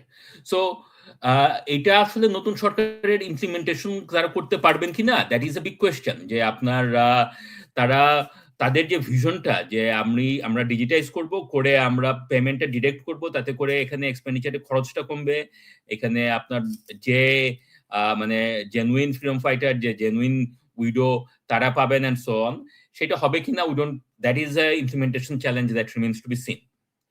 আচ্ছা, কিন্তু আমি যেভাবেই দেখি আমার মনে হয় যে আসলে এই মানে বোধ পে অ্যান্ড অ্যালাউন্সেস বাদিকের চার্টে আর সাবসিডিজ অ্যান্ড ট্রান্সফার ডান দিকের চার্টে, এই দুটোই বাড়বে। না বাড়ার আমি কোনো মানে উপায় দেখছি না আর কি, না বেড়ে কি হতে পারে। সেইটা যদি হয় তাহলে পরে সরকারের জন্য আপনার খরচের রিস্কস অ্যান্ড ট্রেড অফস কি, নতুন নির্বাচিত সরকারের সামনে আসলে ট্রেড অফ গুলি কি কি, প্রথম প্রশ্নটা হচ্ছে যে আইএমএফ এর যে প্রোগ্রাম সেটা কি আনরিয়ালিস্টিক্যালি অ্যাম্বিশাস কিনা, এবং এইখানে আমরা তো বললাম যে যে আপনার ব্যাংকের কথা যেটা আর কি, যে মেজর কোয়েশ্চেন, সেটা তো আসলে আমার তো মনে হচ্ছে আপনাদের কথা শুনে যে আসলে not only is it realistic, it's actually probably not ambitious enough, বা অ্যাম্বিশাস বলাটা এখানে হয়তো ভুল। ইট প্রবাবলি মিনস যে আসলে এক্সপেন্ডিচার আরো বেশি হতে পারে হয়তো, কন্টিনজেন্সি গুলি যদি রিয়ালাইজ হয়। এডিপি নিয়ে প্রশ্নটা হচ্ছে যে is it too ambitious and should it be pursued. Again এটা নতুন সরকারকে এটা চিন্তা করতে হবে খুবই সিরিয়াসলি যে আপনার যে এডিপি নিয়ে তারা কি করবে, ডেভেলপমেন্ট প্রোগ্রাম তারা কিভাবে, কোন ডেভেলপমেন্ট প্রোগ্রাম পারসিউ করবে এবং কিভাবে করবে। বিএনপি's promises will increase transfers, এটা যেটা নিয়ে আমরা আলোচনা করলাম যে এখন এটা এফিসিয়েন্সি বাড়ানো মানে বা কস্ট মিনিমাইজ করার জন্য আপনি আসিফ ইকবাল যেটা বললেন যে সার্টিফিকেট গুলি বা ইয়েগুলি আর কি, যে আপনার যাদের কাছে টাকা যাবে এটা ঠিক লোকের কাছে টাকা যাচ্ছে কিনা সেটা এনশিওর করার মেকানিজম, এই কার্ডগুলি কিভাবে হবে, this are questions that we need to see the answers to. Pay scale adjustment নিয়ে তো আমরা কথা বললাম, ব্যাংক বেল আউট নিয়েও কথা বললাম, রাইট? যেটা নিয়ে আমরা কোনো কথা বলি নাই এবং যেটা নিয়ে আইএমএফ আসলে বলে নাই সেটা হচ্ছে যে আসলে আপনার স্টেট ওন্ড এন্টারপ্রাইজেস গুলি, সেগুলির ভিতরে তো আসলে আরো প্রবলেম থাকতে পারে এবং সেই কন্টিনজেন্সি গুলি যদি হয় তাহলে পরে তো সেগুলি অ্যাডিশনাল ফিসকাল প্রবলেম তৈরি করবে। সো তার থেকে এগুলি হচ্ছে সবই হচ্ছে স্পেসিফিক কথা, তার থেকেও বড় কথা হচ্ছে যে আপনার নতুন সরকারের what is the growth model and what is the public finance philosophy. মানে সেটা আমি কি বলতে চাই যে হাসিনার গ্রোথ মডেলটা কি ছিল? হাসিনার গ্রোথ মডেলটা ছিল যে আমি প্রজেক্টস করব, মেগা প্রজেক্টস করব, projects and mega projects is going to drive the growth, তাই তো? আমরা কি সেই মডেলের কথা চিন্তা করছি? বিএনপি তারেক রহমান সাহেব এবং বিএনপির অন্যান্যরা পরিষ্কারভাবে বলে এসছেন যে এরকম যে তারা mega প্রজেক্টসে they don't want to pursue that model. Mega project means mega corruption. They don't want that. তাদের দুইটা মেগা প্রজেক্ট যদিও তার মধ্যেও আছে, দুইটা স্পেসিফিক মেগা প্রজেক্ট, তিস্তা এবং পদ্মা, ওয়াটার ম্যানেজমেন্টের পার্ট হিসেবে, কিন্তু other than that they have said that যে they don't want mega projects. So তাদের ইয়ে থেকে আর কি ম্যানিফেস্টো থেকে মনে হয় যেটা যে economic and public finance philosophy হচ্ছে transfers to lower and lower middle income sections of the society. এখন সেই ফিলোসফিটা যদি তারা স্টিক করতে চায়, বাস্তবায়ন করতে চায়, তাহলে পরে সেটা ট্রেড অফটা কোত্থেকে আসবে? অ্যাডিশনাল যে রেভিনিউটা হবে সেটা নিয়ে কিন্তু আপনার পলিটিক্যাল কনসেনসাস নাই। সবাই ইন অ্যাবস্ট্রাক্ট বলি যে রেভিনিউ বাড়াইতে হবে, কিন্তু কার রেভিনিউ বাড়বে, কিভাবে বাড়বে সেটা কিন্তু কেউই বলে না। এক্সপেন্ডিচারের ইয়ে থেকেও যে আমাকে যদি ট্রান্সফার বাড়াইতে হয় এবং আমাকে যদি আপনার পে স্কেল অ্যাডজাস্ট করতে হয়, তাহলে পরে সেটা তারা কিভাবে করবে? সো সেই জিনিসগুলি আসলে আপনার এখনো ক্লিয়ার না। আশা করা যায় যে বাজেটে এটা ক্লিয়ার হবে, কিন্তু যেহেতু তারা নির্বাচিত হয়ে এসছে এবং তাদের ম্যান্ডেট আছে এই কাজগুলি করার, তো তারা কিভাবে করবে সেটা, এবং সেটা ট্রেড অফ গুলি আসলে তারা যে বাজেট প্রেজেন্ট করবে সেগুলি রিয়েলিস্টিক হবে কিনা, সেই প্রশ্নগুলি বোধহয় আমাদের চিন্তা করার সময় এসছে। তো এটুকুই হচ্ছে প্রেজেন্টেশন। ধন্যবাদ। থ্যাংক ইউ জ্যোতি ভাই। আমি একটু তৌকিরের কাছে যেতে চাই। তৌকির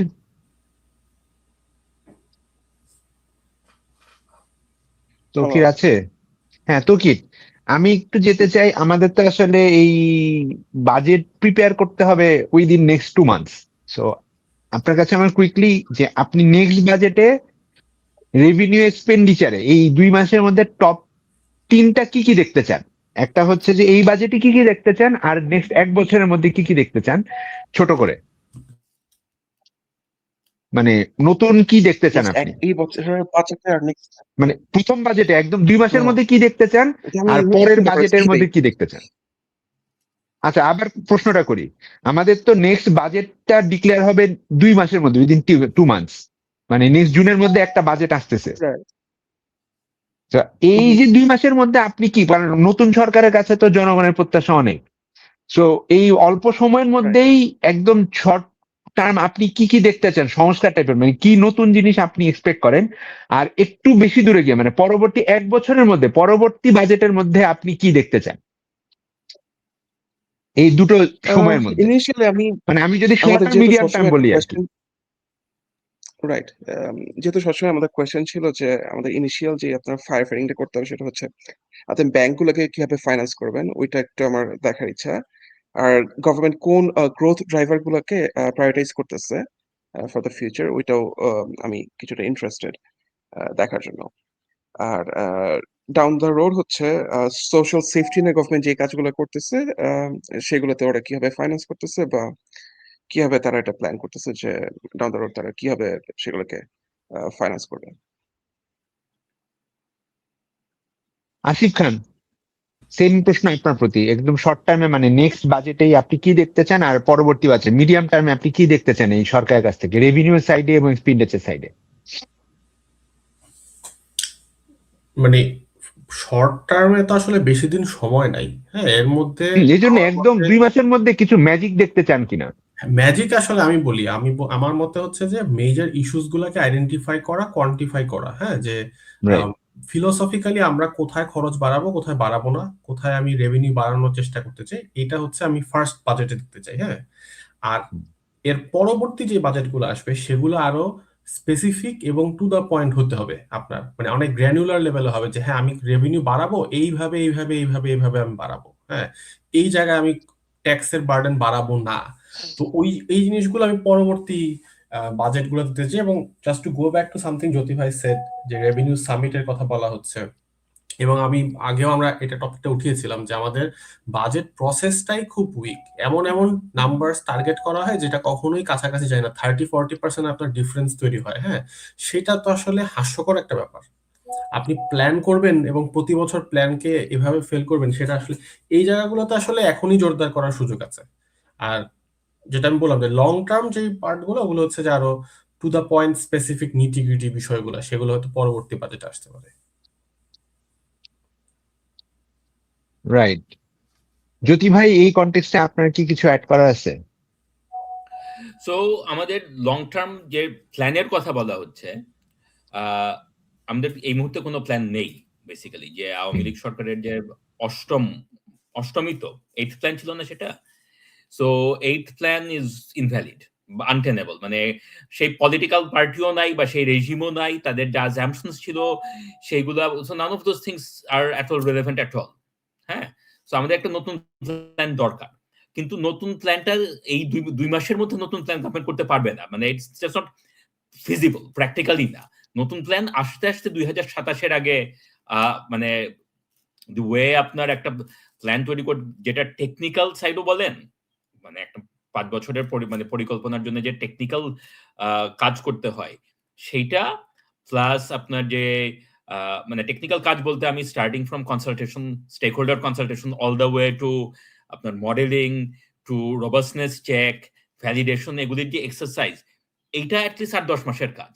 তার সাথে সাথে করে করে আপনার সেই টেকনিক্যাল কাজের সাথে political priorities and so on, এটা মিলে 2027-এর আগে প্ল্যান ইজ নট ফিজিবল। কাজে এই বাজেটটা যেটা হবে, এই বাজেটটাও আসলে ইন প্র্যাকটিস এই বাজেটটা is going to be very interesting, because এটা on the one hand it's going to be a budget outside a plan, মানে বাজেটটা আসলে প্ল্যানের আগে হচ্ছে, তাই তো? সো আমি যদি রাজনীতি বাদ দিয়ে just purely as a technocrat চিন্তা করি, তাহলে হচ্ছে যে এই বাজেটটাও আসলে একটা ইন্টারিম বাজেটই তো হবে, ঠিক আছে? এই বাজেটটাতে যদি আমি, কারণ আমি যখন আমার মিডিয়াম টার্ম ম্যাক্রো ইকোনমিক ফোরকাস্টটা করব, ওটা আমি কিসের বেসিসে করব? রাইট।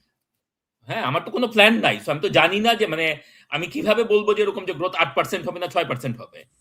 আমি যদি এখন বলি যে আমি অ্যাজিউম করতেছি growth 8%, so without a plan. Jyoti bhai, এই যে এইটা যেহেতু সে তাকে করতে হবে আসলে প্র্যাকটিক্যালি 1 মাসেরও কম সময়, কারণ মে মাস তো যাবে আসলে ড্রাফটিং, এডিটিং এগুলাতে। ওর হ্যাঁ, যেহেতু 1 মাসের কম সময় আছে, আমরা ধরে নিতে পারি ও বাজেটে যদি ব্লান্ট কথাবার্তা কম লেখে, মানে অবাস্তব কথাবার্তা কম লেখে, তাহলে ধরে নিব যে ওর ভবিষ্যতে কাজ করার মতো ভালো প্রজ্ঞা আছে। এটা কি আমরা ধরে নিতে পারি? আমি এক্স্যাক্টলি এভাবে, আমি অনেক কথা বলে যেটা বলতাম, আপনি এক ভাষায় সেটাই বললেন। That is exactly what I would say, যেহেতু এটা ইন্টারিম বাজেট, কাজেই আমি লং টার্মে আমার বেশি কিছু বলার দরকার নাই। বলে দিতে পারি আমি যেরকম যে আমি মিডিয়াম টার্মে আমি এটা অ্যাজুম করতেছি, সেটা আমি 7-8 হোয়াটএভার, কিন্তু আমি বেশি কথা বলবো না। পরিষ্কার বলা যে ওকে আগামী বছরের পরে যা হচ্ছে এগুলি সবই আমাদের মানে আমাদের টার্গেট, ফোরকাস্ট না, এটা আমাদের target.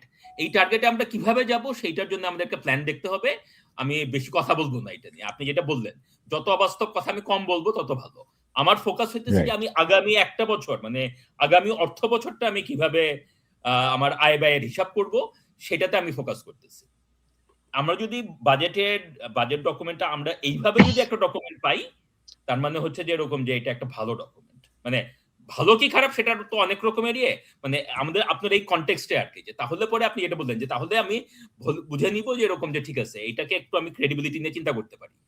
On the other hand আমি যদি বিশাল বিশাল স্বপ্নের কথা বলি, তাহলে পরে তো এই স্বপ্ন তো আমি কোনো বাস্তবতার ইয়ে নাই, কারণ আমার তো কোনো লং টার্ম প্ল্যান নাই। রাইট তাহলে একটা লাস্ট টপিক আমাদের শেষ করার আগে আমরা এরপর একটু সাম আপ করবো। মেগা প্রজেক্টের ব্যাপারে বিএনপি যেটা বলছে যে তারা মেগা প্রজেক্টের ব্যাপারে ইন্টারেস্টেড না, মেগা প্রজেক্ট মানেই মেগা দুর্নীতি। কিন্তু ব্যাপারটা হচ্ছে যে আমার মেগা প্রজেক্টের তো আসলে মানে বাংলাদেশের কন্টেক্সটে মানে আমি মেগা প্রজেক্ট টার্মটা থেকে বের হয়ে বলতে চাই যে আমার তো ইনফ্রাস্ট্রাকচার ডেভেলপমেন্ট দরকার, এটা নিয়ে তো কোনো ডাউট নেই, আমার বিভিন্ন ক্ষেত্রে দরকার। এবং এটা আমার বেশ কিছু গভর্নমেন্ট সাপোর্টেড বা গভর্নমেন্ট ফান্ডেড ইনফ্রাস্ট্রাকচার ডেভেলপমেন্ট আমার দরকার। তাহলে আমি যদি এই কথা বলি যে মেগা প্রজেক্ট মানেই মেগা দুর্নীতি, তাহলে কি আমি এটা অ্যাডমিট করে নিচ্ছি যে আসলে বড় ধরনের ইনফ্রাস্ট্রাকচার প্রজেক্ট হ্যান্ডেল করার মতো বা ওখানে জিনিসটা ডিল করার করাপশন ম্যানেজমেন্টের ক্ষমতা আমার নাই?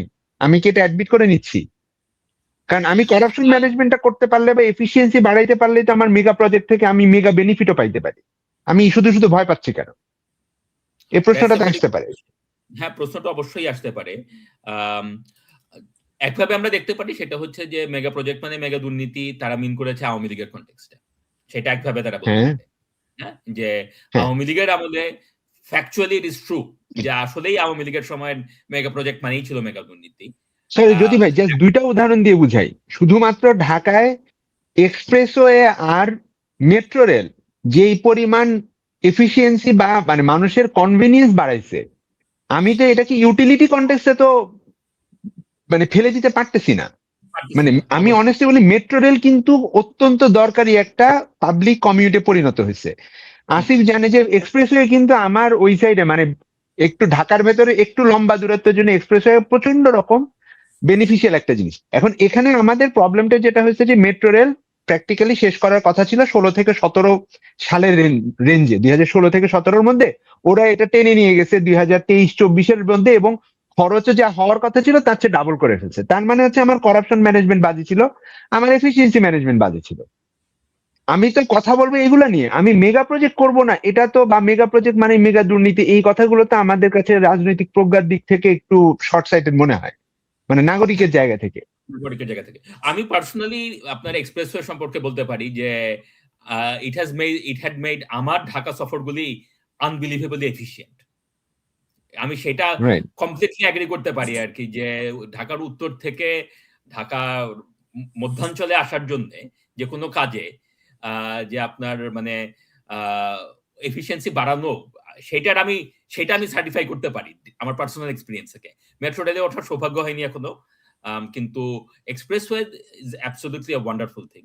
কিন্তু প্রশ্নটা থেকেই যায় যেরকম যে আমরা এভাবে চিন্তা করতে পারি আর কি, যেরকম যে তারা এটা রাজনৈতিক রেটরিকটা ছিল আগের সরকারের বিরুদ্ধে, which is true.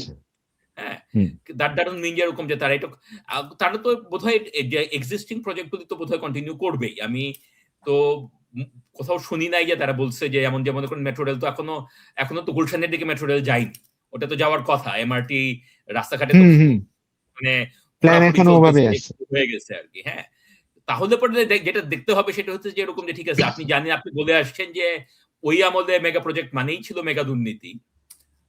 আপনার আমলে যাতে দুর্নীতি না হয় সেটা তো আমরা দেখতে পারি। মানে তার মানে আমরা ধরে নিতে পারি যে আমাদের এই নির্বাচিত যেই দল তাদের বক্তব্য হচ্ছে তারা অদরকারি প্রজেক্ট কম নিবে, আমরা তো এটা ধরে নিব আপাতত।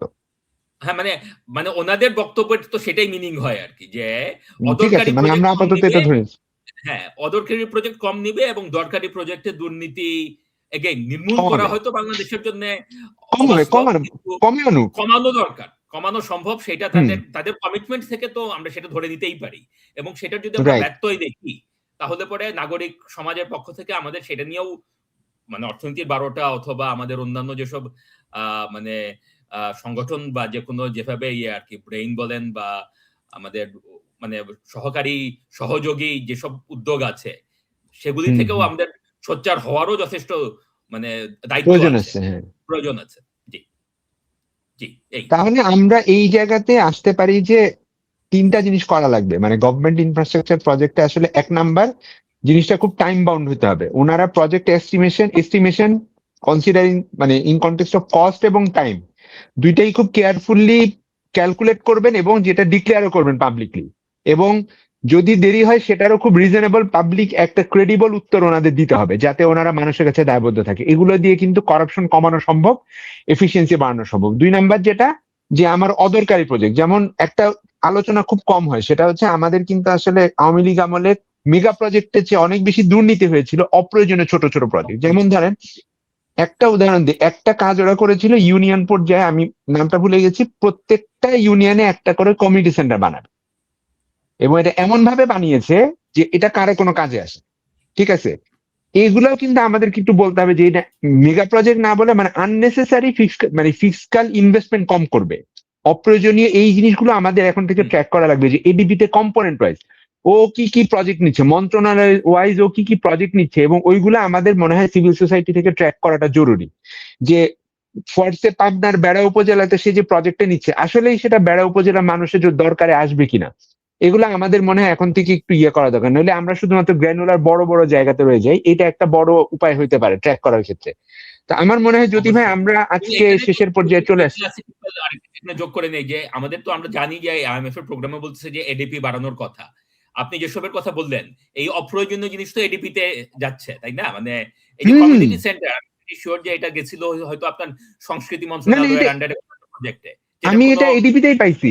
মানে ইনফ্যাক্ট আপনি যদি এগুলার খুব একটু হয়তো অত গোছালো ভাবে নাই, কিন্তু আপনি যদি ওই যে জিয়া হাসান ভাই যে উন্নয়ন বিভ্রম বইটা, ওখানে কিন্তু ওনার এডিপি নিয়ে আলোচনা, এই আলোচনাগুলাই মানে হয়তো জিনিসটা সবার মাথায় থাকে না। আমি নিজেও এডিপি আমি বাজেটে সবসময় এডিপি পড়ি, মানে এই কম্পোনেন্ট প্রাইস কোন মন্ত্রণালয়ের আন্ডারে কি কি আছে, এর নামগুলো দেখলেই বোঝা যায় অনেক ক্ষেত্রে যে এগুলোর আসলে কোনো ফিজিবিলিটি বা ইউটিলিটি খুবই কম। তো আমরা মনে হয় শেষের দিকে চলে আসছি, যদি if I am not wrong. কারো কিছু যোগ করার আছে আজকে আর কিছু? আমার একটা দুটো পয়েন্ট আচ্ছা আসিফ, ইয়েস। একটা হচ্ছে যে ওই just to add to your point, অনেকটা চুরি আসলে ফিজিক্যাল ইনফ্রাস্ট্রাকচার কনস্ট্রাকশনে হয়েছে। That's the easiest way to steal money. এবং এটা আপনি যেটা বলছেন এটা সেটা ছাড়াও আপনি আইসিটি মিনিস্ট্রির আন্ডারে যে সকল ঢাকার বাইরেও বিভিন্ন বিশাল বিশাল ইনফ্রাস্ট্রাকচার তৈরি করা প্রজেক্টগুলো আছে, রাইট রাইট, এবং ওগুলোর উদ্দেশ্য আসলে মানে ইকোনমিক গ্রোথ ছিল না, উদ্দেশ্য ছিল খরচ করা। খরচ করলে আপনি টাকা ব্যয় করতে পারবেন। হ্যাঁ, এটা। আচ্ছা, অন্য দুইটা জিনিস আমি শর্ট একটু বলি। একটা হচ্ছে যে আমরা কিন্তু জ্যোতি ভাইয়ের প্রেজেন্টেশন থেকে ক্লিয়ার যে fiscal deficit is going to go up. আপনি যেভাবেই অঙ্ক কষেন এটা বাড়বে। এটার ইম্প্যাক্ট হচ্ছে প্রাইমারিলি ইনিশিয়ালি আপনার সরকারের বড়োইং কস্ট বাড়বে। আপনি মনিটারি পলিসিকে স্ট্যাটিক রাখলে সরকারের যে বন্ডের ইল্ড এটা বাড়বে। বাট যেহেতু পলিসি রেট 10%, ইল্ড যদি খুব বেশি বেড়ে যায় তখন ব্যাংকরা রিপো বড় করবে, রিপোতে বাংলাদেশ ব্যাংকের থেকে বড় করবে এবং ট্রেজারিতে টাকা খাটায়, তখন আবার ইল্ড কমে আসবে। সেই ক্ষেত্রে যেটা হবে মানি সাপ্লাই গ্রোথ হবে। সো এটা একটা ইকোনমির জন্য স্টিমুলাস, এটা একটা ইকোনমিক স্টিমুলাস যেখানে policy rate unchange, money supply is growing, consumption gross. এটা নিয়ে আমি একটু ভাবতেছিলাম যে ধরেন আইডিয়ালি ধরেন বাংলাদেশের এই এক্সপেন্ডিচার্স গুলো যদি, যেগুলো ব্যাংক ট্যাঙ্ক যে খরচগুলো আছে সেটা না থাকলে কি হতো, and I had a choice to stimulate the economy, monetary policy choose করতাম না ফিসকাল। এন্ড আমার অ্যানালজিটা হচ্ছে যে 2008-এর পর যখন ইউএস ফাইন্যান্সিয়াল ক্রাইসিসের পরে সুদ হার কমালো, ওইটা আসলে প্রাইভেট সেক্টর ক্রেডিট গ্রোথ তৈরি করে না আমেরিকাতে, করে নাই, কারণ তাদেরও ব্যাংকদের ব্যালেন্স শিট খুব ইম্পেয়ার্ড ছিল। সো ব্যাংকরা বলছে যে আমার ব্যাসেল 3 ইমপ্লিমেন্ট করতে হবে, আমি এখন লোন দিতে পারবো না, আমি লোন দিব না। তো বাংলাদেশের পরিস্থিতিতে তাই, আজকে যদি আপনি সুদের হার কমান, I don't think it's going to immediately increase private credit growth. ওই দিক থেকে fiscal is a better fiscal deficit, মানে মনিটারি এক্সপ্যানশনারি ফিসকাল পলিসি আপনার অর্থনীতিকে আরো বেটার ইম্প্যাক্ট করবে। বাট যেখানে সমস্যাটা হয়ে গেছে যে আমার যদি চয়েস থাকতো যে আমি এক্স্যাক্টলি কোথায় টাকাটা খরচ করব, তাহলে আমি আরো ইম্প্যাক্টফুল এক্সপেনশনারি ফিসকাল করতে পারতাম। আজকে যেটা হয়ে গেছে যে এই ব্যাংকিং রিক্যাপিটালাইজেশন বা ধরেন তারপর হচ্ছে গিয়ে ধরেন এই যে আমার পেন্ডিং স্যালারি অ্যাডজাস্টমেন্ট, এই দুটো বড় ইস্যু, আরো তো আনুষঙ্গিক ইস্যু গুলো আছে। সেটার কারণে আপনার আর অন্য কোনো টার্গেটেড অ্যাপ্রোচ গুলা করার সুযোগ হচ্ছে না, যেখানে আপনি টার্গেটেড এক্সপেনশনারি ফিসকাল পলিসি করতে পারতেন, যেটা হয়তো জব ক্রিয়েশনে আপনি নিতে পারতেন, আপনি হয়তো একেবারেই যারা মার্জিনালাইজড যে গ্রুপটা আছে সেখানে দিতে পারতেন। সেটা কিন্তু করার সুযোগ আমার অনেক কমে গেছে। এটাই আর কি ধরেন আমার লাস্ট পয়েন্টটা ছিল। This is a very important point আসলে আসিফ খান, এবং যেখানে আমি জাস্ট অ্যাড করতে চাই যে বিএনপি এর ম্যানিফেস্টোতে এবং ইলেকশন প্রমিসেসে এবং তারেক রহমান সাহেবের বিভিন্ন ভাষণে হি actually touches on some things along those line, যে যেমন বলা আছে যে আপনার কৃষি ঋণ মানে মওকুফ করা হবে, মানে লিমিটেড আর কি, আনলিমিটেড না, যে 1 বছরের জন্য বা something like that. Micro credit loan যেগুলি আছে সেগুলি মানে some specific loans, not blanket, targeted repayment সরকার দিবে, টাইম বাউন্ড আর কি। সো ওইখানে ফিলোসফিটা ইজ এক্স্যাক্টলি দ্যাট, যে আমি জানি যে আমার ইকোনমি একটা stimulus is the wrong word, আমার একটা টার্গেটেড সাপোর্ট দেওয়া দরকার। যেহেতু আমরা আজকের আলোচনায় না, আমরা আগের আলোচনায় দেখেছি যে হাউসহোল্ড সেভিংস কমে আসছে, হ্যাঁ, এবং that is A problem. Household savings কমে আসছে বিকজ হাই ইনফ্লেশনারি এনভায়রনমেন্টে মানুষজন সঞ্চয় থেকে মানে তাদের পুরানো জমানো টাকা খরচ করতেছে, মানুষের হাউসহোল্ড বাজেট কনস্ট্রেন্টটা টাইট হচ্ছে, হ্যাঁ। সো সেই সেন্সে গরিব মানুষের যদি একটু সুবিধা দেওয়া যায়, that is going to have a big macro economic multiplier effect. ওই কনসেপ্ট থেকেই তারা এইসব কথা বলেছে, এবং যেহেতু তারা এটা ইলেকশনের আগে বলেছে এবং যেহেতু তাদের massive electoral victory, so now they have an obligation to do this. So সেটা যদি তাদের মানে you are right Asif Khan, যে আসলে আমাদের যদি আসলে ফিসকাল কনস্ট্রেন্টটা আরেকটু কম থাকতো, তাইলে পরে এই কাজগুলো আর একটু বেটার করা যাইতো, যেটা আসলে ইকোনমিক গ্রোথটাকে এক্সপার্টাইট করতে পারতো। আমি একদম প্রথমে যে চার্টটাতে দিয়েছিলাম যে আইএমএফ এর প্রজেকশনটা হইতেছে বেসিক্যালি যে গ্রোথ রিকভার করতে করতেই সরকারের সময় শেষ হয়ে যাবে, মানে তাই that's what they are basically saying, যে ইকোনমিক গ্রোথ এখন 4 এর নিচে, এইটা থেকে 6.5 পর্যন্ত যাইতে 5 বছর শেষ। কাজেই মানে আপনার নতুন সরকারের has every reason to think যে আমরা কেমনে এটা আগায় নিয়ে আসতে পারি। 8% তো অনেক দূরের ব্যাপার, কিন্তু এইটা আসলে তো উপায়টা তো বেশি নাই। তার কারণ হচ্ছে ওই ফিসকাল স্পেস তো কনস্ট্রেন্ট, কারণ ব্যাংক আপনাদের দেখতে হবে, ওনাদের দেখতে হবে, পে স্কেল অ্যাডজাস্ট করতে হবে, এই দুটোর কোনোটাই বাদ দেওয়ার উপায় নাই। তাহলে মানে মোটামুটি আজকের আলোচনা যদি আমরা সামাপ করি, সেক্ষেত্রে আসলে দেশের অর্থনীতি বিবেচনায় এই মুহূর্তে রাজনৈতিকভাবে খুশি হওয়া উচিত আসলে এই নির্বাচনে যারা তুলনামূলক আমরা বলবো যে এখন বিরোধী পক্ষে আছে, ওনাদেরই আসলে খুশি হওয়ার কথা। কারণ এইরকম একটা অবস্থায় সরকার চালানো মানে আমি আজকের আলোচনার পরে যেটা বুঝছি, যেটা আমি সবসময় আমরা গত কয়েক মাস ধরে বলেও আসছি, ইভেন যারা বিজয়ী পক্ষ তারা এটা এত আনন্দিত কেন হচ্ছে আমি এটা বুঝতেছি না। কারণ এবার আমরা বলে আসছি যে এবার কিন্তু যেই জিতবে, আমরা বারবার জ্যোতি ভাই আপনার মনে আছে আমরা অনেকেই বলছিলাম যে এবার যেই জিতবে তার জন্য এটা কঠিন সময়, কারণ বিরোধিতা করা একদিক থেকে সহজ, এবং এখন বিরোধিতা করার অসংখ্য পয়েন্ট রয়ে গেছে। এই যে আসিফ খান যেটা বললো যে সরকার যে কোথায় খরচ করবে সেটা নিজে চুজ করার মতো পরিস্থিতি তার নাই, সে বাধ্য অনেকগুলা পকেটে তাকে আগে খরচ করে তারপর আগাইতে হবে। সুতরাং আমরা প্রথমে দেখতেছি যে এই সরকারের সামনে রেভিনিউ বাড়ানোর আসলে কোনো বিকল্প নেই, এবং রেভিনিউ বাড়াইতে হলে আমার প্রথমে আসলে ইনোভেশনে যেতে হবে, এবং ইনোভেশনটা একা একা করারও সুযোগ নেই, কারণ এইরকম ইউনিক সিচুয়েশন ইতিহাসেও পাওয়া যাবে না, মানে পৃথিবীর ইতিহাসেও পাওয়া যাবে না। এই যে আমরা গতকালকে দেখছিলাম যে বলা হচ্ছিল যে পৃথিবীর ইতিহাসে নাকি আপনার কোন একটা পরিবারের বাবা মা এবং পুত্র বা কন্যা মানে 3 জনেই সরকার প্রধান হয়েছেন, এইরকম প্রেসিডেন্ট যেমন ইতিহাসে নাই, তেমনি এইরকম একটা কঠিন অর্থনৈতিক এবং সামাজিক পরিস্থিতিতে পড়েছে এই প্রেসিডেন্সি ইতিহাসে পাওয়াটা যাবে বলে আমার মনে হয় না। একটা ছোট জিনিস জাস্ট সামাপ করার আগে বলে নেই, জ্যোতি ভাই আপনি বাংলাদেশে নিয়মিত থাকা হয় না বলে আপনি খেয়াল করেন, বাংলাদেশে কিন্তু এখন আপনার ধরেন গত 2-3 আমাদের তো আসলে পলিটিক্যাল টার্বুলেন্স চলতেছে প্র্যাকটিক্যালি 22-23 থেকে, মানে তখনকার বিরোধী পক্ষরা আন্দোলন করছিল আমাদের, কিন্তু ফলে যেটা হয়েছে রাস্তাঘাটের অনেক ক্ষতিগ্রস্ত হয়েছে, রাস্তা ক্ষতিগ্রস্ত হয়েছে। আগে যেমন যেই রাস্তায় ব্যাটারি রিক্সা চলতো না, এখন ব্যাটারি রিক্সা চলে রাস্তা কিন্তু, এবং চলেছে। এবং আপনার এই অন্তর্বর্তীকালীন সরকারের সময়ে স্থানীয় সরকার ব্যবস্থা যেহেতু একেবারেই কলাপস করছে, এগুলার আসলে কোনো উন্নতি হয়নি, মানে অ্যাসেটের ক্ষতি হয়েছে। এবং আমাদের গত কয়েক বছরের তুলনায়, আমি বাস করি 11 তলায়, আমার প্রচন্ড মশা এখন এখানে। তো আপনি বুঝতেছেন যে আরো দুইটা বড় চ্যালেঞ্জ অপেক্ষা করতেছে এই সরকারের জন্য। তাকে অনেকগুলো স্থানীয় সরকার নির্বাচন দিতে হবে, সেই নির্বাচনে একটা খরচ আছে, এবং এই যে নাগরিক সংকট দেখা দিচ্ছে এগুলোও কিন্তু রিকভার করা লাগবে। সো হ্যাঁ। তার সামনে খরচের ভয়ঙ্কর একটা বোঝা অপেক্ষা করতেছে, 1 নাম্বার। 2 নাম্বার হচ্ছে আসিফ খান যেটা বললো যে এক্সপানশনারি ফিসকাল পলিসি নেওয়ার স্পেস খুব কমে গেছে। তো এখানে আসলে আমাদের প্রথম একটা রেভিনিউ সামিট করা লাগবে, প্রেফারেবলি নেক্সট বাজেটের আগে, ইফ নট উইদিন। আমরা জুলাই একটা রেভিনিউ সামিট দেখতে চাই, যেটা it will be open by or, মানে যেখানে মানে আমাদের নেক্সট ইলেক্টেড প্রাইম মিনিস্টার সেটাকে করবেন, মানে ওনার লিডারশিপেই সামিটটা হবে, এবং যেখানে আমাদের পলিটিক্যাল কনসাসনেস লাগবে, আমাদের সিভিল সোসাইটির সাথে ওখানে একটা বড় কন্ট্রিবিউশন লাগবে, এবং আমাদের যারা ডেভেলপমেন্ট পার্টনার আছে, কি ডেভেলপমেন্ট পার্টনার আছে, তাদেরকে ওখানে আনতে হবে, যেন আমাদের একটা রেভিনিউ ইনোভেশন হয়, আমাদের রেভিনিউ চিন্তার একটা কিছু নতুন জায়গা লাগবে, যেটার আসলে কোনো বিকল্প নাই। শুধু আমাদের আলোচনার 1 নাম্বার হচ্ছে একটা ইনক্লুসিভ এবং পার্টিসিপেটরি রেভিনিউ সামিট লাগবে for the social and political consensus. 2 number, আপনার কথায় আমি যেটা বুঝলাম যে আইএমএফ এর সাথে বাংলাদেশের যে ব্যুরোক্রেসি আছে, মানে এনবিআর বা মানে ফিনান্স মিনিস্ট্রি এবং বাংলাদেশ ব্যাংক, এদের নেগোসিয়েশন স্কিল আরো বাড়াইতে হবে। কারণ আইএমএফ যে টার্গেট গুলো দিয়েছে, আপনার অ্যানালাইসিস বলছে যে এগুলা মানে ফার অ্যাম্বিশিয়াস দেন আওয়ার রিয়েলিটি। তার মানে হচ্ছে এগুলো নিশ্চয়ই আমরা নেগোসিয়েশনের সময় প্রপারলি নেগোসিয়েট করতে পারি নাই। আমরা যেটা সবসময় একটা কথা বলি যে আইএমএফ এসে বিভিন্ন দেশের অর্থনীতি ক্ষতি করে। আমার নিজের আন্ডারস্ট্যান্ডিং বা আমার নিজের অভিজ্ঞতা হচ্ছে এই ক্ষতিটা আসলে হয় ওই যে লোন গুলা নেগোসিয়েশন ফেজে।